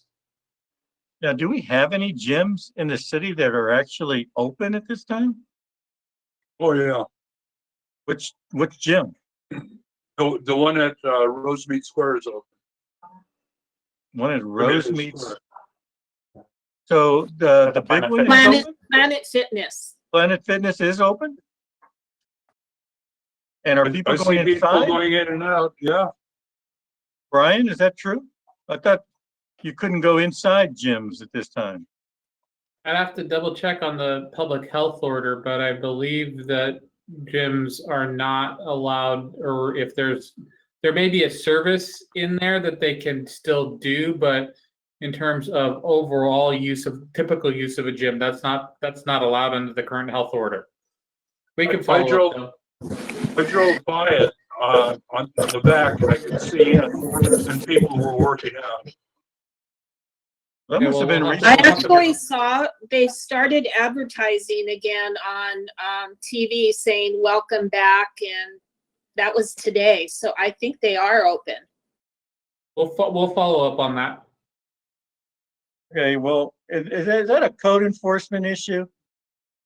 It depends. At this point, it is more likely a health order issue that we would assist in the county with a specific business operation. So, do we have anybody to do that? Yes, we have to. Who does that fall to?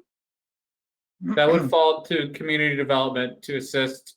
But we would also, in some cases also too, we've had the assistance of the LA County Sheriff's Department in some instances with bars that remained open at the beginning of the Safer at Home order to assist in reminding the business, politely reminding the business about their operations. So a combination of the two.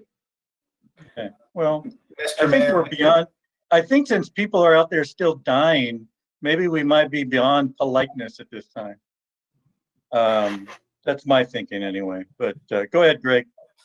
Mr. Mayor and Council, Temple City can obviously offer help to the county on this, but technically, legally, our code enforcement officers do not enforce the county's public health order. That is up to the county to enforce.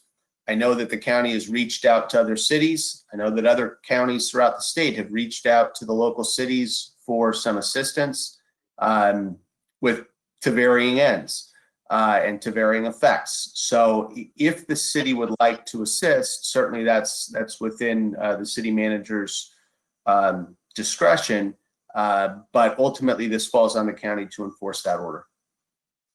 Okay, so I guess I don't want to get too far afield, but it seems that Councilmember Sternquist has brought up a question regarding the fencing. And I guess that's one of the things that you want direction from as far as what we're going to require. Your staff is proposing to allow gyms to install taller fencing that has a screen to provide their customers with privacy. So the way that's worded, it seems like it's up to the discretion of the gym rather than the city. What is the city going to require? Are we going to require a 5-foot fence, a 6-foot fence, a closed fence? Are those the things that you're looking for from us to this evening? Well, the minimum we would require is 4 feet in order to keep a distinction between the business and the public area. But if they wanted to put up a taller fence, something up to 6 feet tall, we would be open to that. And if they wanted to use some privacy screening, we would be open to that as well. But what if they don't want to put up a privacy screening, or they want to put up a 3-foot fence? And they don't have to put up privacy screening. That's a call to the business. If they want to put up a 3-foot fence, that's not okay. They need to put up at least a 4-foot just to make sure that they're distinguishing between the public and the private areas. so the privacy is up to them, but they do have to put up a fence. That's correct. Okay, all right. Well, let me ask you a question, Tom. Yeah, go ahead. I'm thinking of Planet Fitness over there, and the front of that building. Well, for one thing, all the windows are tinted, but there's a sidewalk there. Where would you put a fence? I think they're talking about putting the fencing out in the parking lot. Yeah, depending on how they want to structure their operation, they could potentially move out into the parking lot, and then they could put some fencing around that area. Or if they wanted to use the public space, they would have to work with the property owner to have that designated specifically to their use. And then they would wrap that area with chain link fencing. So Are you saying they wouldn't work out inside, they'd work out outside? yes, Potentially, Everybody's until the lobbying county that. allows them to, until the county allows them to operate inside, they would only be operating outside. Which brings up the question again. They're working. I know they're working out inside. well, We'll follow up with. that's a we'll follow separate up. issue. Yeah, that's a separate issue that we need to follow up on.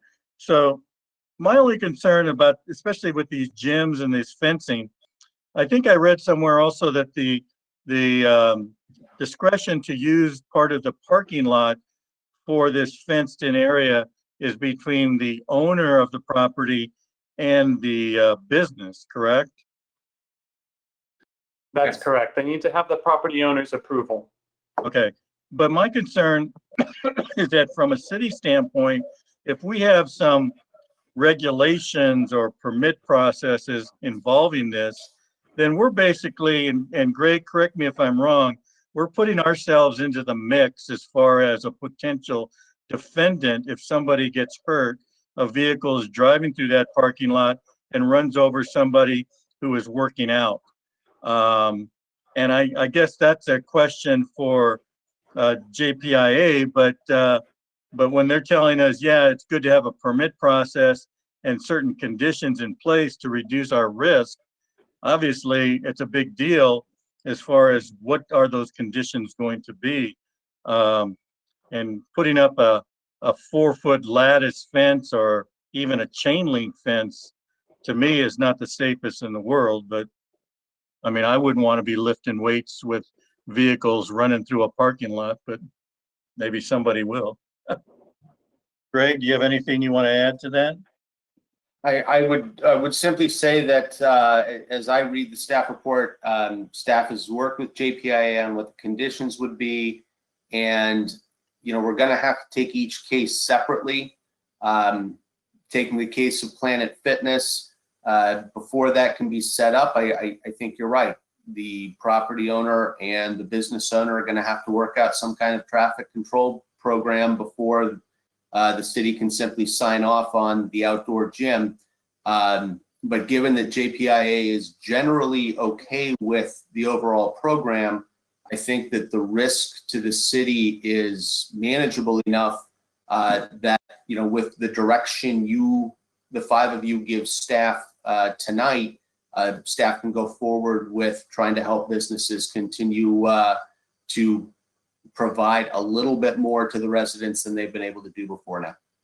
Will this permit process include an indemnity clause in any of the agreements, or, I mean, is that something that would be standard in there? Generally, that would be. Yes, Sorry, go ahead. Yes, sorry. There is a condition of approval that talks about the applicant indemnifying the city. It's condition 31. Okay, perfect. Yeah, I know I did take a look at those, and I just want to make sure that there is one. So, okay, yeah, I see the indemnify. Okay, let's see, who do we end up with? That was Councilmember Sternquist. Were you done with your questions? I'm sorry, Cindy. Yes, thank you. Okay, why don't we go to Councilmember Viscardi? Do you have any more questions in this area? Well, I have kind of a concern since the first of the month, a little before, I'm looking at Brian's statistics, and we've had an increase of 26 cases of COVID positive and 1 death. Is that a cause for concern? I'm thinking of the outdoor dining. I can't speak from a public health perspective. We are complying with the public health orders as the LA County public health officials have dictated them and provided them.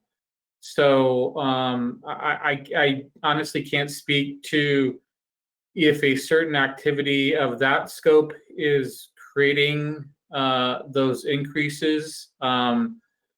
It's a balancing act, quite honestly, and you hear Dr. Furr talk about it quite frequently. A balancing act between providing some businesses the ability to generate economic activity versus the safety. And so I can't really. I don't know how. I'm not equipped to answer that question, sir, in any full manner, but. All I do know is that Mr. Reimers and staff, for those businesses that we are aware of and the conditions, we are reminding the businesses to meet the guidelines of the public health order, both in spirit and in letter, and doing the best that we can to ensure that safety for both the patrons and their employees. Well, I don't mean to be alarmist, but just to err on the side of caution, couldn't we start graphing this? It's not complicated, and see if there's some kind of an upward moving scale, or if it's pretty well plateaued. As leaders in the city, I think we need to at least be aware that potential is there for it to become dangerous. I don't know how you guys feel about that. Well, I think what you're saying, and correct me if I'm wrong, I think what you're saying is that you would prefer that the city would be more strict in allowing outdoor dining? Because it's clear that the County of Los Angeles has decided that they will allow outdoor dining with certain restrictions. And so I think what you're saying is, or do we want to enact even stricter limitations? And Mr. Murphy, first of all, the question would be, can we do that? And do we want to do that? You could, yes, you could enact stricter restrictions in terms of business openings in your city. You have the ability to say that businesses may not use the outside. With respect to strictly the public health orders and what they're allowed to do under what I would call the semi-normal circumstances, as the public health orders allow them to start reopening, they're allowed to comply with their current business licenses. What you're looking at tonight is, do you want to go beyond that? Do you want to allow them some outdoor activity to begin the financial recovery? That's a policy question. I leave it up to you.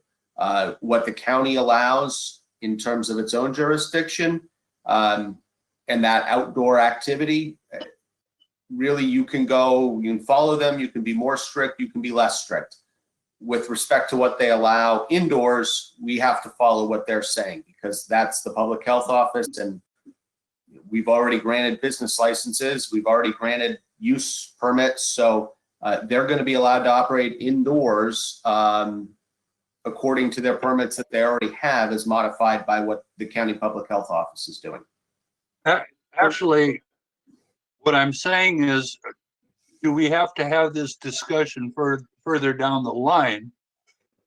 And can we watch it to see if we're spiking at all? If we are spiking, then let's get together and do something about it. Or if these are normal increases, then I'm not going to worry about it. Sure, no, that makes sense, and perhaps that's a condition that you would like to have staff add to the list of standard conditions, where, you know, if staff in monitoring cases of COVID-19 within the city, if staff finds spikes related to the reopening of businesses, staff can withdraw the permits. That's a policy consideration for the 5 of you, but certainly something that you could impose on these permits. Well, Brian, could somebody start watching that?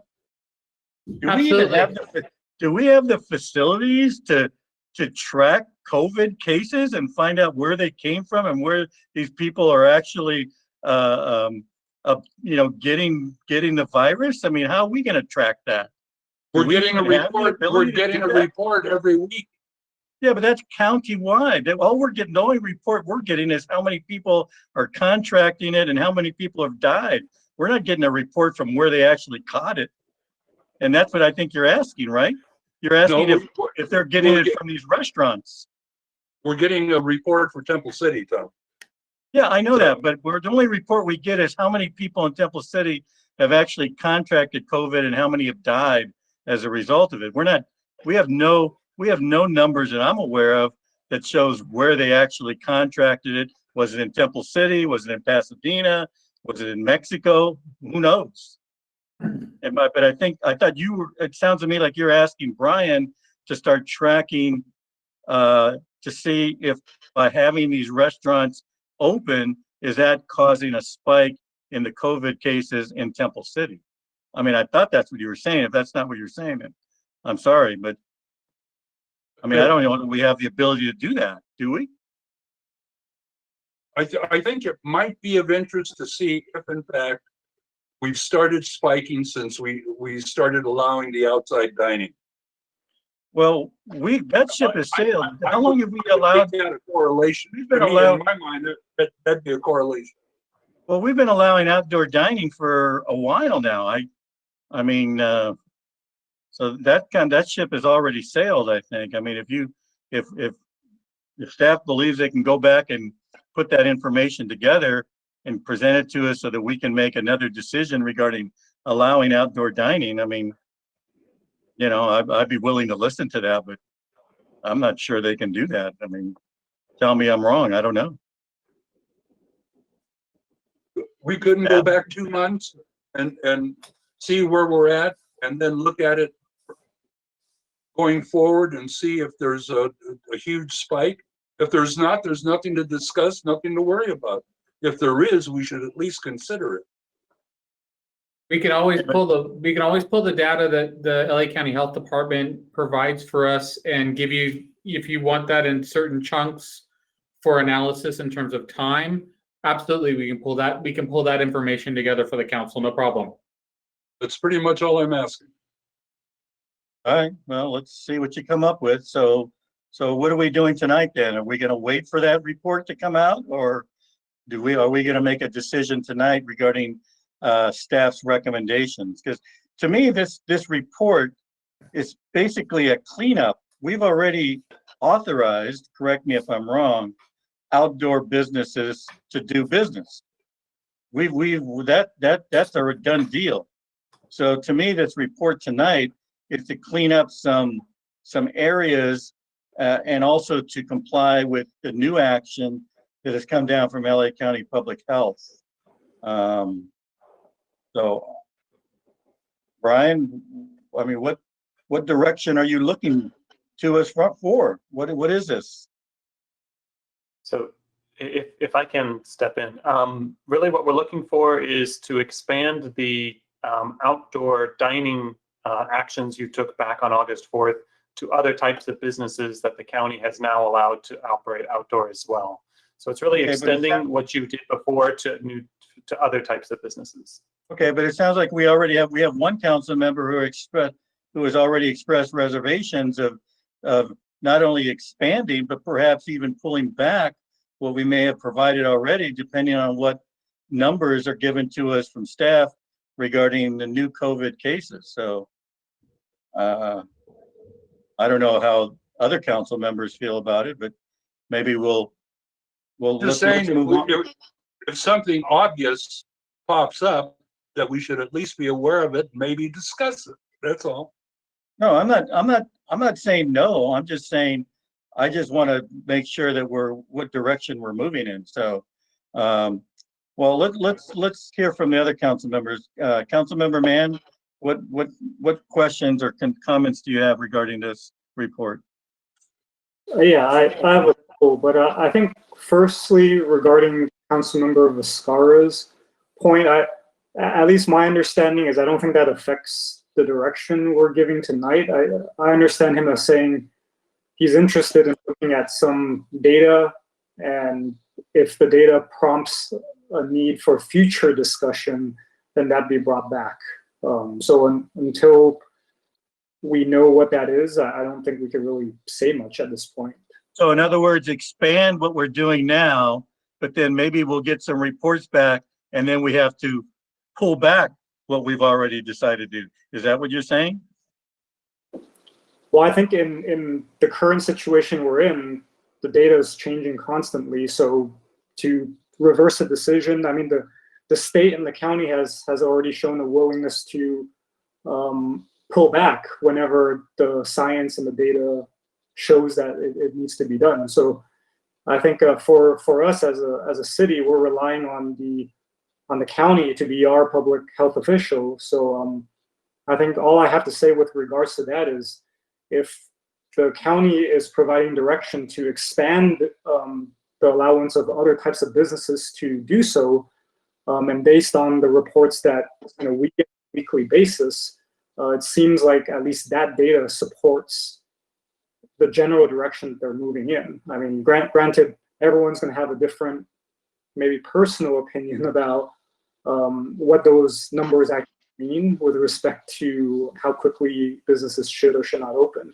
But I think one thing I do agree with you, Mayor, is I don't think we do have the facility to really make that conclusion or decision necessarily from the data. I mean, gathering the data is one thing, but interpreting it and like Mr. Cook mentioned, do we have any capacity as health experts to really render that decision? I think I would rather suggest that, Councilmember Vizcarra's question be something that we can pose to maybe the county public health department instead of relying on staff to kind of come to that conclusion themselves. Because I mean, we have the means and the channel to open that line of communication, if I'm not incorrect.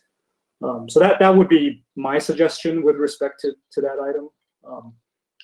But going back to the staff report, I do have a general question about outdoor businesses. If there are any businesses that may be regulated by other agencies other than us, does the applicant get notified by our folks at the beginning of the entitlement process? Or is that something that is handled sort of independently or in parallel with our planning review process? So take like a restaurant per se that might need clearances or permits from other agencies.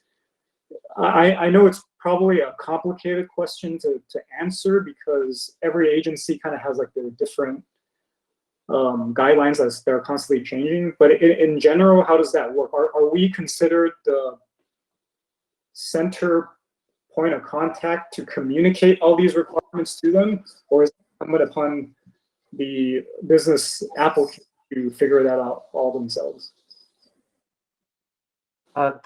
In this case, what we've done is we've put on our website where people find out about outdoor dining. We have a 4-step process for them. Within that process, we note that the last step is they do need to contact other agencies, and we give them links to alcoholic beverage control, to the county health department, and we note that they may need additional applications and forms from them. Also, the conditions of approval note that they also need to get approval from them as well.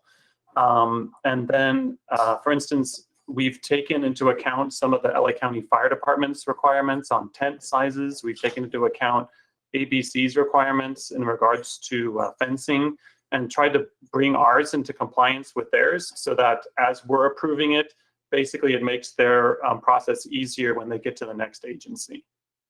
Okay, and so basically we won't sign off on anything until all the requisite agencies have provided those approvals. Kind of the opposite. So we give them approval first, and then we tell them, now you need to go and check with ABC. ABC has their own set of rules, but you need to go to ABC. And ABC and the Public Health Department are asking applicants to get permits from the city first, and then they review the applications. I see. Okay. And regarding the gym issue, because if it seems like we're really talking about Planet Fitness when we're talking about the gym issue, would we allow something like them using the backside of the building? You know, they have like this little alleyway or whatever you want to call it. There's like a back entrance or exit into the plaza. Would that be considered using the private property's parking space, or is that actually part of the ingress egress that they're not allowed to modify? It would kind of depend on each particular instance. Part of the trouble that Camellia Square would have is on the north side of that property, there is a fire lane that runs to the backside of the property. So we wouldn't want them to be cordoning off that sort of thing. But if you had another shopping center that had a parking lot in the back, where it was only providing parking and not fire access, then in those types of cases, we could allow them to use maybe just the parking spaces, but not the driveway access areas. Okay, and kind of alluding to, I think the mayor may have alluded to this issue, but if they were to set up in the parking lot, and I mean, these barricades are really just, like you said, separators. They're not necessarily rated for some type of vehicle collision or protection. Does that pose an issue of liability or just general public safety concerns? Like how just on the surface, to me, it just, you know, I want to encourage businesses to be able to operate under these conditions, but I'm just kind of concerned about, you know, a car running into those areas? Like, how will we handle that situation? There's some alternatives if the council is not comfortable with just providing some, some decorative fencing that's used to demarcate the difference between two areas. We could require them to put in the 6-inch curbs that you would put into a parking lot that's acts as a parking stop. That's typically a way you would keep cars from driving up into a public area. That would provide some separation. Another option would be providing K-rails, which is used in traffic lanes to keep vehicles out of public places when they're having a parade or that sort of thing. So there are other physical barriers that could be used if that type of fencing we've been talking about is not sufficient. Yeah, I guess, just one other quick thought. Some things that we've seen in other cities is that they only allow the parking lot to be used if the parking lot's closed. And so you would require the adjacent drive aisle to be closed. So it's not just the parking space, but it's also the adjacent drive aisle. Sorry. okay. No, thank you for that. I think what I would say to that is I'm not inclined to say that we must require or mandate, that those types of barriers. I think giving sort of staff the discretion and as well as the owner and the business to work out a specific case-by-case basis seems to make sense, and perhaps we could revisit that if it really becomes an issue. That was just something floating through my mind. Lastly, my last question is, in the staff report, it mentions that we're not recommending that businesses be allowed to operate in public parking lots because of liability issues. Can you maybe briefly explain, like, what exactly is it? Just like if someone gets hurt, we basically get sued because it's technically the city's property? I think the concern from the city engineer, was having the public parking lots, especially behind Las Tunas Drive, have parking stops. They have a different grade between the walkway and the actual parking area. There's also some difficulties in relation to ADA spaces, and the city engineer didn't feel comfortable with using those parking spaces, the public parking spaces, given some of the barriers and the additional liability that would put on the city. We have for a long time as a city allowed people to operate on the public sidewalk along Las Tunas Drive, and so he was willing to continue to allow that sort of operation. Okay, thank you. That's all the questions I have. Thank you. Mayor Pro Tem, any questions at this time? Just a general comment. I think I appreciate what Mr. Reamer, his staff done, which is trying to align the city's permitting process with what's being allowed by the county public health. I personally is actually very comfortable with not spelling out each and every conditions, because I don't think there would be that many permits and also a universal zoning change or overlay on the current zoning laws. It's pretty hard to spell out each and every specific case. So I would I feel comfortable leaving up to Mr. Reamer and his staff to determine on a case-by-case basis as to what the specific requirements are. As far as the previous comment about public health, and I don't think any harm would be done by us tracking the number of COVID cases, but I think like the mayor and also Councilmember Mann had said, I'm not sure whether we as a city really have the abilities to really track and whether or mine the data, because I think a lot of the COVID cases may or may not be contracted within Temple City, if there are any. Somebody could be going to a family gathering somewhere else.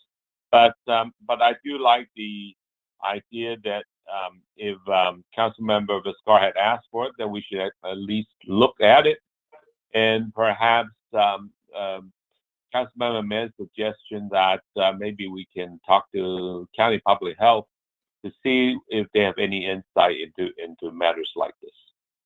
So those are my comments, Mr. Mayor. Okay, thank you. I have a clarification question on the parking spaces. So you say that staff is recommending limiting the number of parking spaces that can be used for outdoor dining to the number of parking spaces the code would require for the business. So does that mean then if the business if the business must have, let's say, 6 parking spots, then that's the maximum amount of space that they can take for their outdoor dining? Yes, sir. Yeah, they can take less, but they can't take more. Yes. Okay. And you had mentioned that usually these other outside agencies want the business to first get the city permit, and then they will go out and get, the business will then go out and obtain any other permits that they need to operate their business. Who follows up with the businesses regarding whether they actually did get and obtain those permits? Is that a city employee? Who does that? Do we have a procedure for that already? We don't have a procedure for that. We can follow up with them and find out if they got the permits that they need to receive. Well, that seems to me to be a little concern, is that we're telling them to do this, but then there's really no enforcement, there's no follow-up. We just, I guess, rely on their own good nature and truthfulness in saying that they've done those things, but they very well maybe didn't. And we wouldn't know that unless, I mean, is that a staffing problem, or is that we just don't want to do it? No, I'm sorry. The issue is that if they don't follow the health code, they can lose their health license. If they don't follow the ABC requirements, they can lose their state license or be put on probation, which are very, very disconcerting for a business. So we kind of rely on that iron fist of those other agencies, but we can follow up and make sure that they get the appropriate permits. Mr. Mayor, may I say How do something we about it? know? Yeah, I'm just saying, how do we know that these businesses have gone out and gotten those permits? I know that obviously if they're operating without one, then they will suffer some severe consequences by those agencies. But it would appear to me in today's world, those agencies doesn't appear that they're really doing their job either. So, yes, Vince. Mr. Mayor, may I just say something on that? I mean, typically there are 2 levels of permitting. When, for example, when a restaurant trying to open for business, they would need to seek public health approval of the kitchen plans, and the city would eventually issue their building permit. But in terms of operating as a restaurant, after the city actually granted them the occupancy permit or certificate of occupancy, the individual business still have to go to health department to obtain their license to operate as a restaurant. So, but after that is really up to then the county public health to do their routine inspection. That's where they get the ABC sign. I mean, I'm just using that as one example. So it's not unusual that the respective jurisdictions would do their own inspection. Well, I'm not saying that they would go out and do their inspection, but it seems to me that the system seems to be working a little different now. So has it always been where the city would first issue the permit and then the business would go out and get these other permits, or is it the other way around, or is it different now because of COVID? I mean, or are we still doing business as usual? Well, I was suggesting that I was asking Scott. I was asking Scott. Yeah, let me ask Scott. Go ahead, Scott. It is a little bit different now because we've never done outdoor business operations for restaurants in this temporary nature. The council member, you is correct. When a new business comes in and is doing tenant improvements, before we give final approval of the building permits and before we give final occupancy, they have to demonstrate approval by the health department.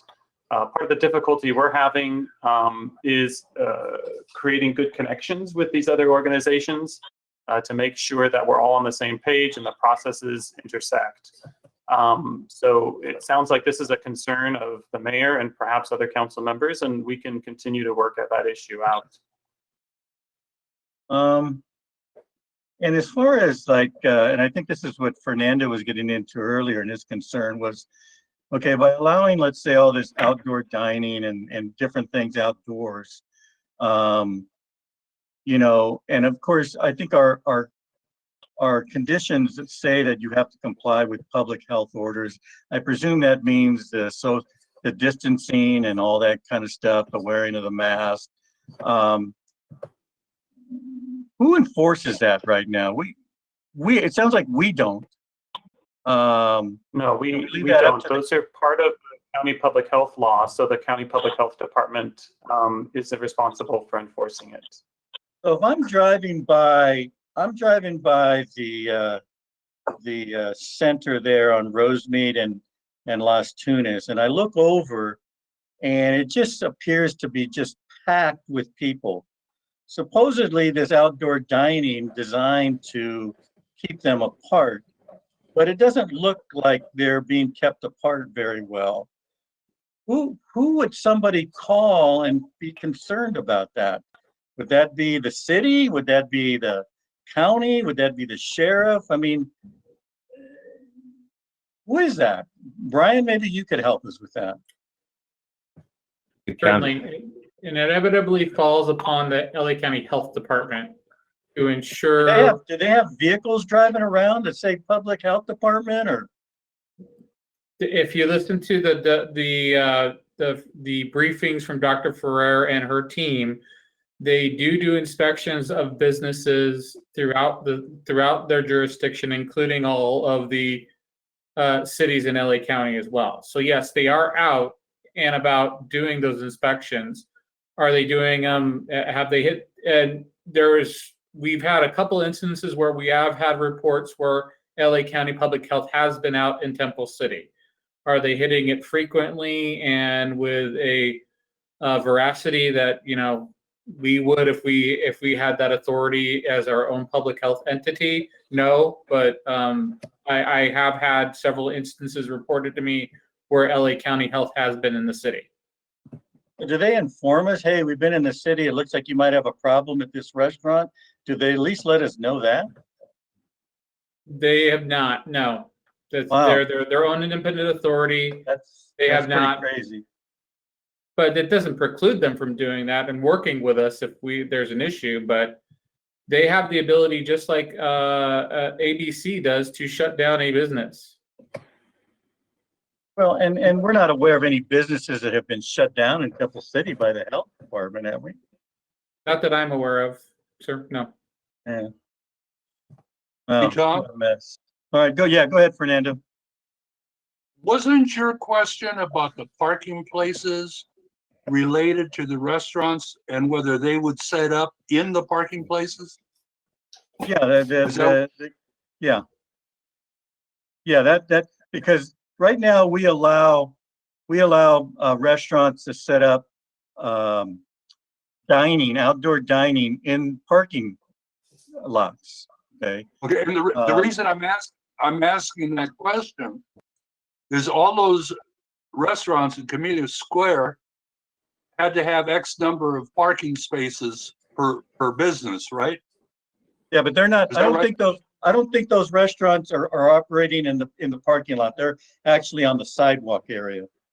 So what we're talking about now doesn't really apply to that situation. Oh, because you were asking that question, I was wondering if they're going to expand into that. And if they are, there's a complication because that center went with the gross number of parking spaces available, and half of them are underground, so they're not really going to count for them. Yeah. So I just thought I'd throw that out to complicate it. No, I appreciate it, but I don't think, Brian, correct me if I'm wrong, or Scott, I don't think anybody in Camellia Square has applied to open up in the parking lot, have they? Not that I'm aware of, but I'll let Mr. Reimers, if he's heard anything either. We did get an application for one business to open into the parking lot, yes. Okay. All right. And so that would fall under these guidelines? Well, but enough of them do it. But I didn't get, somebody said something, but I didn't quite hear it. So this business that has applied for using the parking lot, they would have to comply with these conditions, I take it, correct? They would apply with the conditions that you said on August, or that was in your packet on August 4th. Okay, but then tonight we're being asked to add additional conditions to those rules, correct? The ones that are before you tonight are only in relation to all businesses besides restaurants. So it's Besides, so these conditions do not apply to restaurants? That's correct. These are for just barber shops, hair salons, nail salons, gyms, massage, and religious services.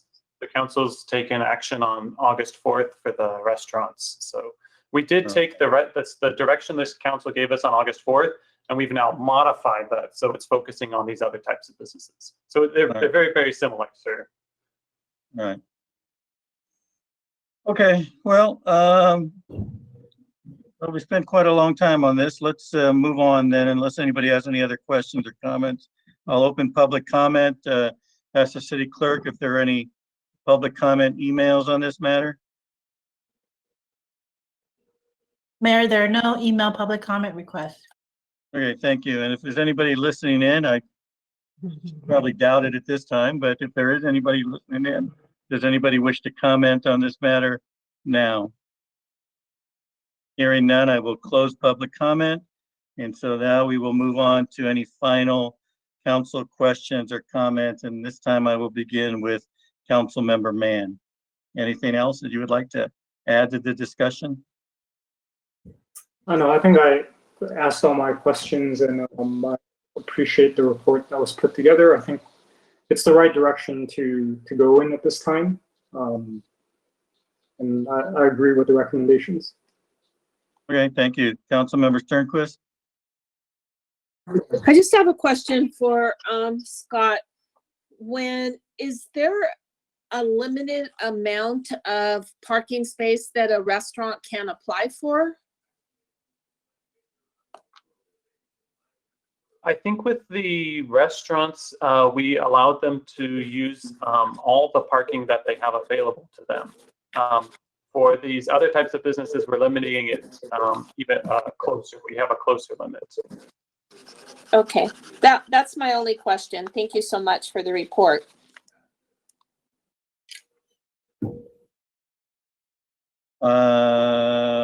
Councilmember Viscara, any final questions or comments? Nothing further, thank you. Thank you. Mayor Pro Tem, you, anything final? Nothing further either, Mr. Mayor. I have just one question or comment. Do we have a legal problem in treating the businesses differently than we appear to have different rules for the restaurants than the proposed rules for other outdoor businesses? Is there any legal problem with that? I'm presuming there isn't, but. No, I don't see one, and I know that the action is reasonably consistent with what we're seeing in other cities in the region. So again, JPIA has weighed in. They don't see a risk analysis or they don't see a risk issue. The way that I've looked at it, I don't see a legal problem with restaurants to operate in a way that allows them to get as full a capacity as possible, while these other entities, which are perhaps less suited to be outside than a restaurant would be, are allowed some capacity. But we're all kind of trying to figure out how to help them operate while maintaining some semblance of control, and this appears to be a reasonable set of restrictions. So I think we're on solid ground there, sir. And I'm sure JPIA has got one of their reasons for putting their blessing on this is primarily because of paragraph 31, the indemnification clause. I'm sure that is something that they would certainly want to have in there. So, okay. Unless there's any further discussion, I will entertain a motion at this time. Mr. Mayor, I will move that we approve staff's recommendation for using a zoning clearance process related to the temporary outdoor businesses and waive the related processing fees for the businesses that we discussed tonight, namely barber shop, hair salons, nail salons, gyms, and massage and religious services. Do we have a second? Second. Thank you. We have a motion and a second. Unless there's any objection, I will ask the city clerk to please take roll. Yes, Mayor. Councilmember Mann, Yes. Councilmember Sternquist, Yes, Councilmember Viscara, Yes. Mayor Pro Tem You, Yes. Mayor Chavez. Yes. Okay, we will now move on to item C, our introduction and first reading of ordinance number 20-1047, Series A Code Amendments of Title IX. I believe Scott's going to take this one as well? No, actually, staff Andrew Cohen is going to take this, but before he begins, staff would respectfully ask for this item to be continued to a date certain. Actually, the next meeting, which is October 6th, for your actual first reading. We'd actually like to do, and I'm going to ask Andrew to kind of just go through this presentation just as an introduction for the council to consider, and then actually have our first reading potentially of this code amendment, so they can take some time to absorb what is there. We just went through in the last few years a new zoning code amendment, a new general plan amendment as well, and also to so that what we have planned on doing is bringing you back zoning code amendments, but considering both the late hour and also too, it was our intention to just bring this to you just as informational tonight. You will it is a published public hearing, so we would have to take public testimony, but we ask that you continue this to a date certain for first reading on October 6th. And with that, Mr. Cohen will quickly, in the next maybe 10 minutes or so, go over some of the highlights of what we would consider and then bring back to you on the first meeting of October, if that's okay. Well, before you start that, what is the purpose of giving us an introduction at this point? And are we going to be discussing this tonight, or are we going to be continuing this after the brief presentation? I'll defer to Mr. Murphy, but I think the amount of discussion we have tonight has to be somewhat limited, but I'll defer to Mr. Murphy real quick. Well, the reason I asked that question is, then why bother with the introduction? Why don't we just continue the entire matter, since it's getting late? And when did you want to continue till October? Yes. Second meeting or first meeting? We could do either or. This is not something that's time limited. So if it's at the discretion of council, either date is fine. Well, either if it's the first or second meeting, I don't know about the rest of them, but I'm sure I will forget everything that is said tonight. So yes, Vince. Yeah, Mr. Mayor, I was going to suggest being time as it is, and we started pretty early tonight. It's been a long meeting, and I'm not sure if all of you have eaten dinner yet. So I was going to suggest to you that if it's okay with you, then we table this item till next meeting. Well, again, I'll listen to Mr. Murphy, see what he has to say about this. But I know that in the past, when we've continued matters, we've introduced them, and then we continue them without taking any type of reports or discussion. So Mr. Murphy, what do you have to say on this issue? Sure, we have no problem with the council continuing this matter to, say, October 6th being a date certain. That'll allow us to go without any additional notice. I believe that one aspect of hearing a brief presentation before you even get to public comment, that would give you a time to ask initial questions. If you wanted to ask those initial questions, and that would give staff the ability to respond to those questions at the first reading of the ordinance in October. It would essentially just give staff a chance to be more responsive to the five of you. If, as the Mayor Pro Tem said, you feel that the hour is late, and we know you've worked hard tonight, if that's not going to work for you, then absolutely no question, you can just simply continue the matter to a date certain, and we'll move on. Okay, is that my call, or do we need a motion for that?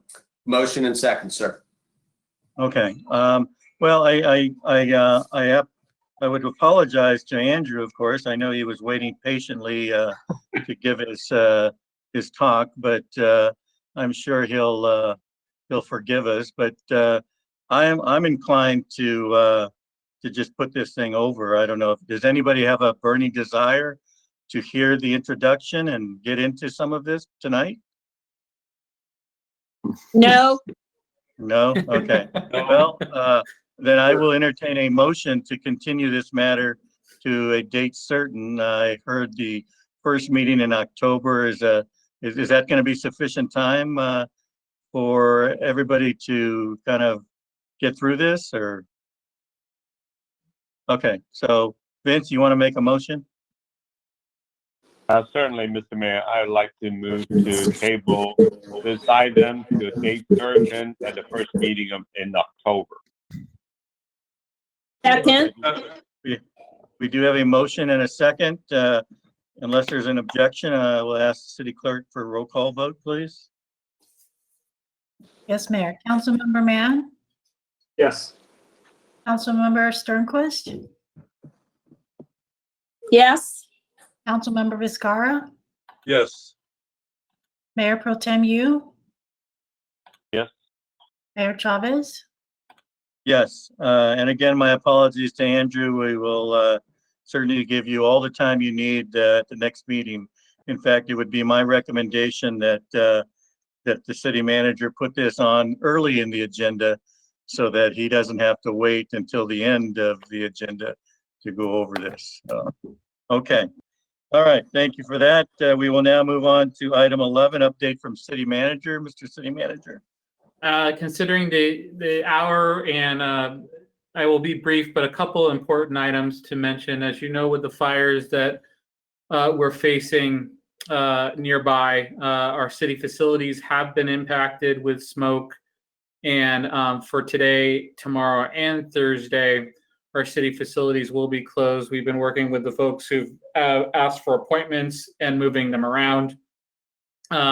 We'll reassess on Friday as well, but thank you for your understanding, and thank you for our customers and our constituents who've been so understanding through this process. And thank you to staff for moving so quickly as well.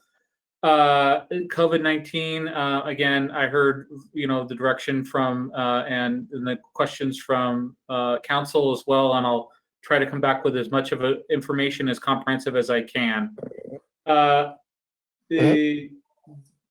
The other item too is the banner program and the Shop TC program to help our local businesses is up and running. We're getting a pretty robust response on the banner program and the social media program. So very low cost, effective ways to show support to our businesses.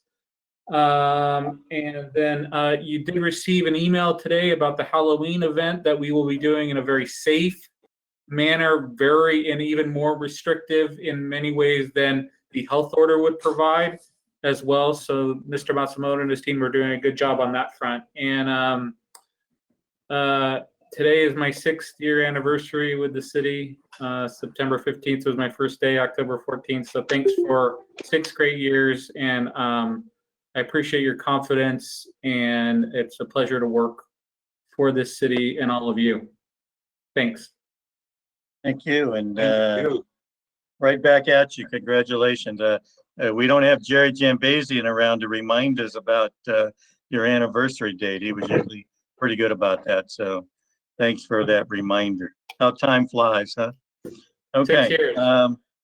Yes. Okay.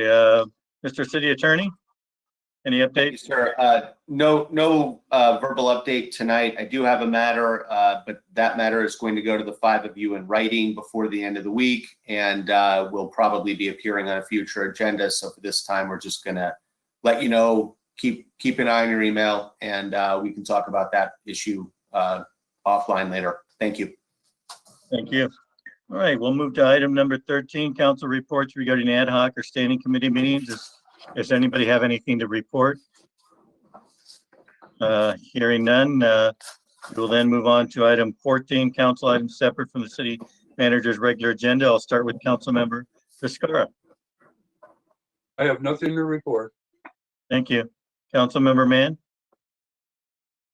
I'll keep it short. I just want to extend my condolences to the deputies that were shot in Compton.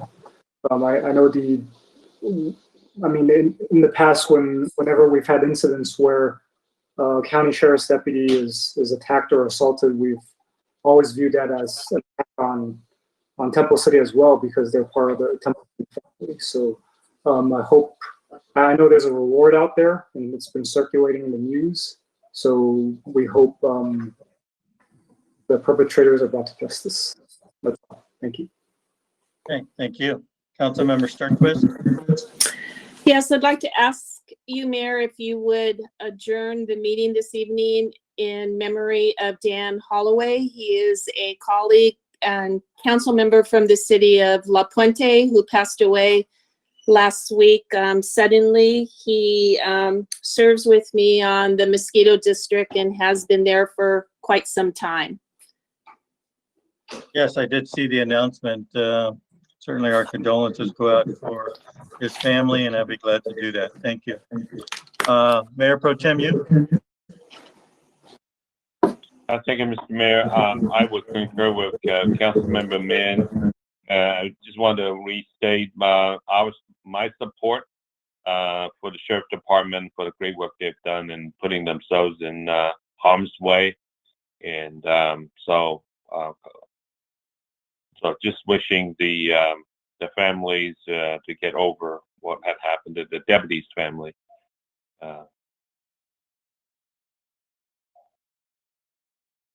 Thank you. Okay, thank you. Okay, just a couple of things real quick. One of the items that we approved tonight on the consent calendar was the partnership and co-sponsor of this year's Relay for Life. I just wanted to mention that this year, of course, it's going to be a virtual ceremony that will be held on that evening of October 3rd. And so I'm sure most of you have gotten information on that. So big shout out to Danielle and to Kim for working on this and making sure that it becomes a reality even in these times. There was some mention of the banners that I know, and I think it's a great idea, some of these banners that we're getting out for businesses and stuff. I am still a little concerned when I'm driving through Temple City, and correct me if I'm wrong, but I believe that restaurants are still cannot allow indoor dining. Is that correct? Correct. Yet we have businesses who have signs up that say indoor dining is open. So I would hope that sometime we will get around to reminding those businesses that perhaps you may want to take that sign down and maybe put up one of our new signs or replacement signs for that. So that I'll remind the one that you're speaking of, sir. Yes, well, it's been a long time. So anyway, also, I just want to say real quick, certainly our prayers go out for sheriff deputies. There's no question. I mean, I have good friends whose both sons are sheriffs or police officers, and I'm sure they worry every night. And we all worry. I mean, not only as parents of police, but parents of children, parents of people who are just in harm's way. It's such a difficult world we live in today. I think our prayers need to go out for the victims of the fires. I mean, how much more can California endure? I don't think I want to know the answer to that, because it seems like every time we turn around, there is something new in our face. So hopefully, as we enter the fall season, things will start to get a little bit better. I know they certainly doesn't seem to be can get any worse, but I don't want to say that either. So anyway, I want to thank all of you as well for all the work that you guys are doing. I know these meetings are sometimes difficult, and what the public doesn't realize is that we have other meetings as well. Many of us attend meetings outside of council. We have special meetings, and people always ask me, "Hey, are you busy these days?" And I say, "Well, yeah, busier than ever. We all are, and it's just the nature of the game. But that's okay. That's that's what we got ourselves into. So." Anyway, I just want to thank everyone. I want to thank staff, of course, for all the work that you guys are doing, working hard. It's not easy going into City Hall and doing things and working with the public and working virtually and all that stuff. So congratulations to all of you, and thank you for all of that hard work that you do. So with that, I will now take any additional public comments. Madam Clerk, do we have anybody send any email comments, any final email comments? Mayor, there are no final email comment requests. Okay, and if there's anybody out there in the public that would like to speak, this would be the time to do so. There are no callers on the line. Thank you. Hearing none, so we'll close public comments. And so, as requested, we will close tonight's meeting in memory of Dan Holloway, council member from the city of La Puente. Our prayers go out to his family and friends and loved ones. And I know in reading the obituary, or the contract cities put some out, that he's been around for a long time. I didn't know him personally, but sounds like Cindy's worked with him, and a lot of good things to be said about him. So I'm sure some of you may know him. And so we will now adjourn our meeting, and stay safe, everyone. Be careful out there, and stay inside as much as you can. So we are now adjourned. Thank you, Mr. Mayor. All right, you take care. Have a good evening. Thank you. See you later.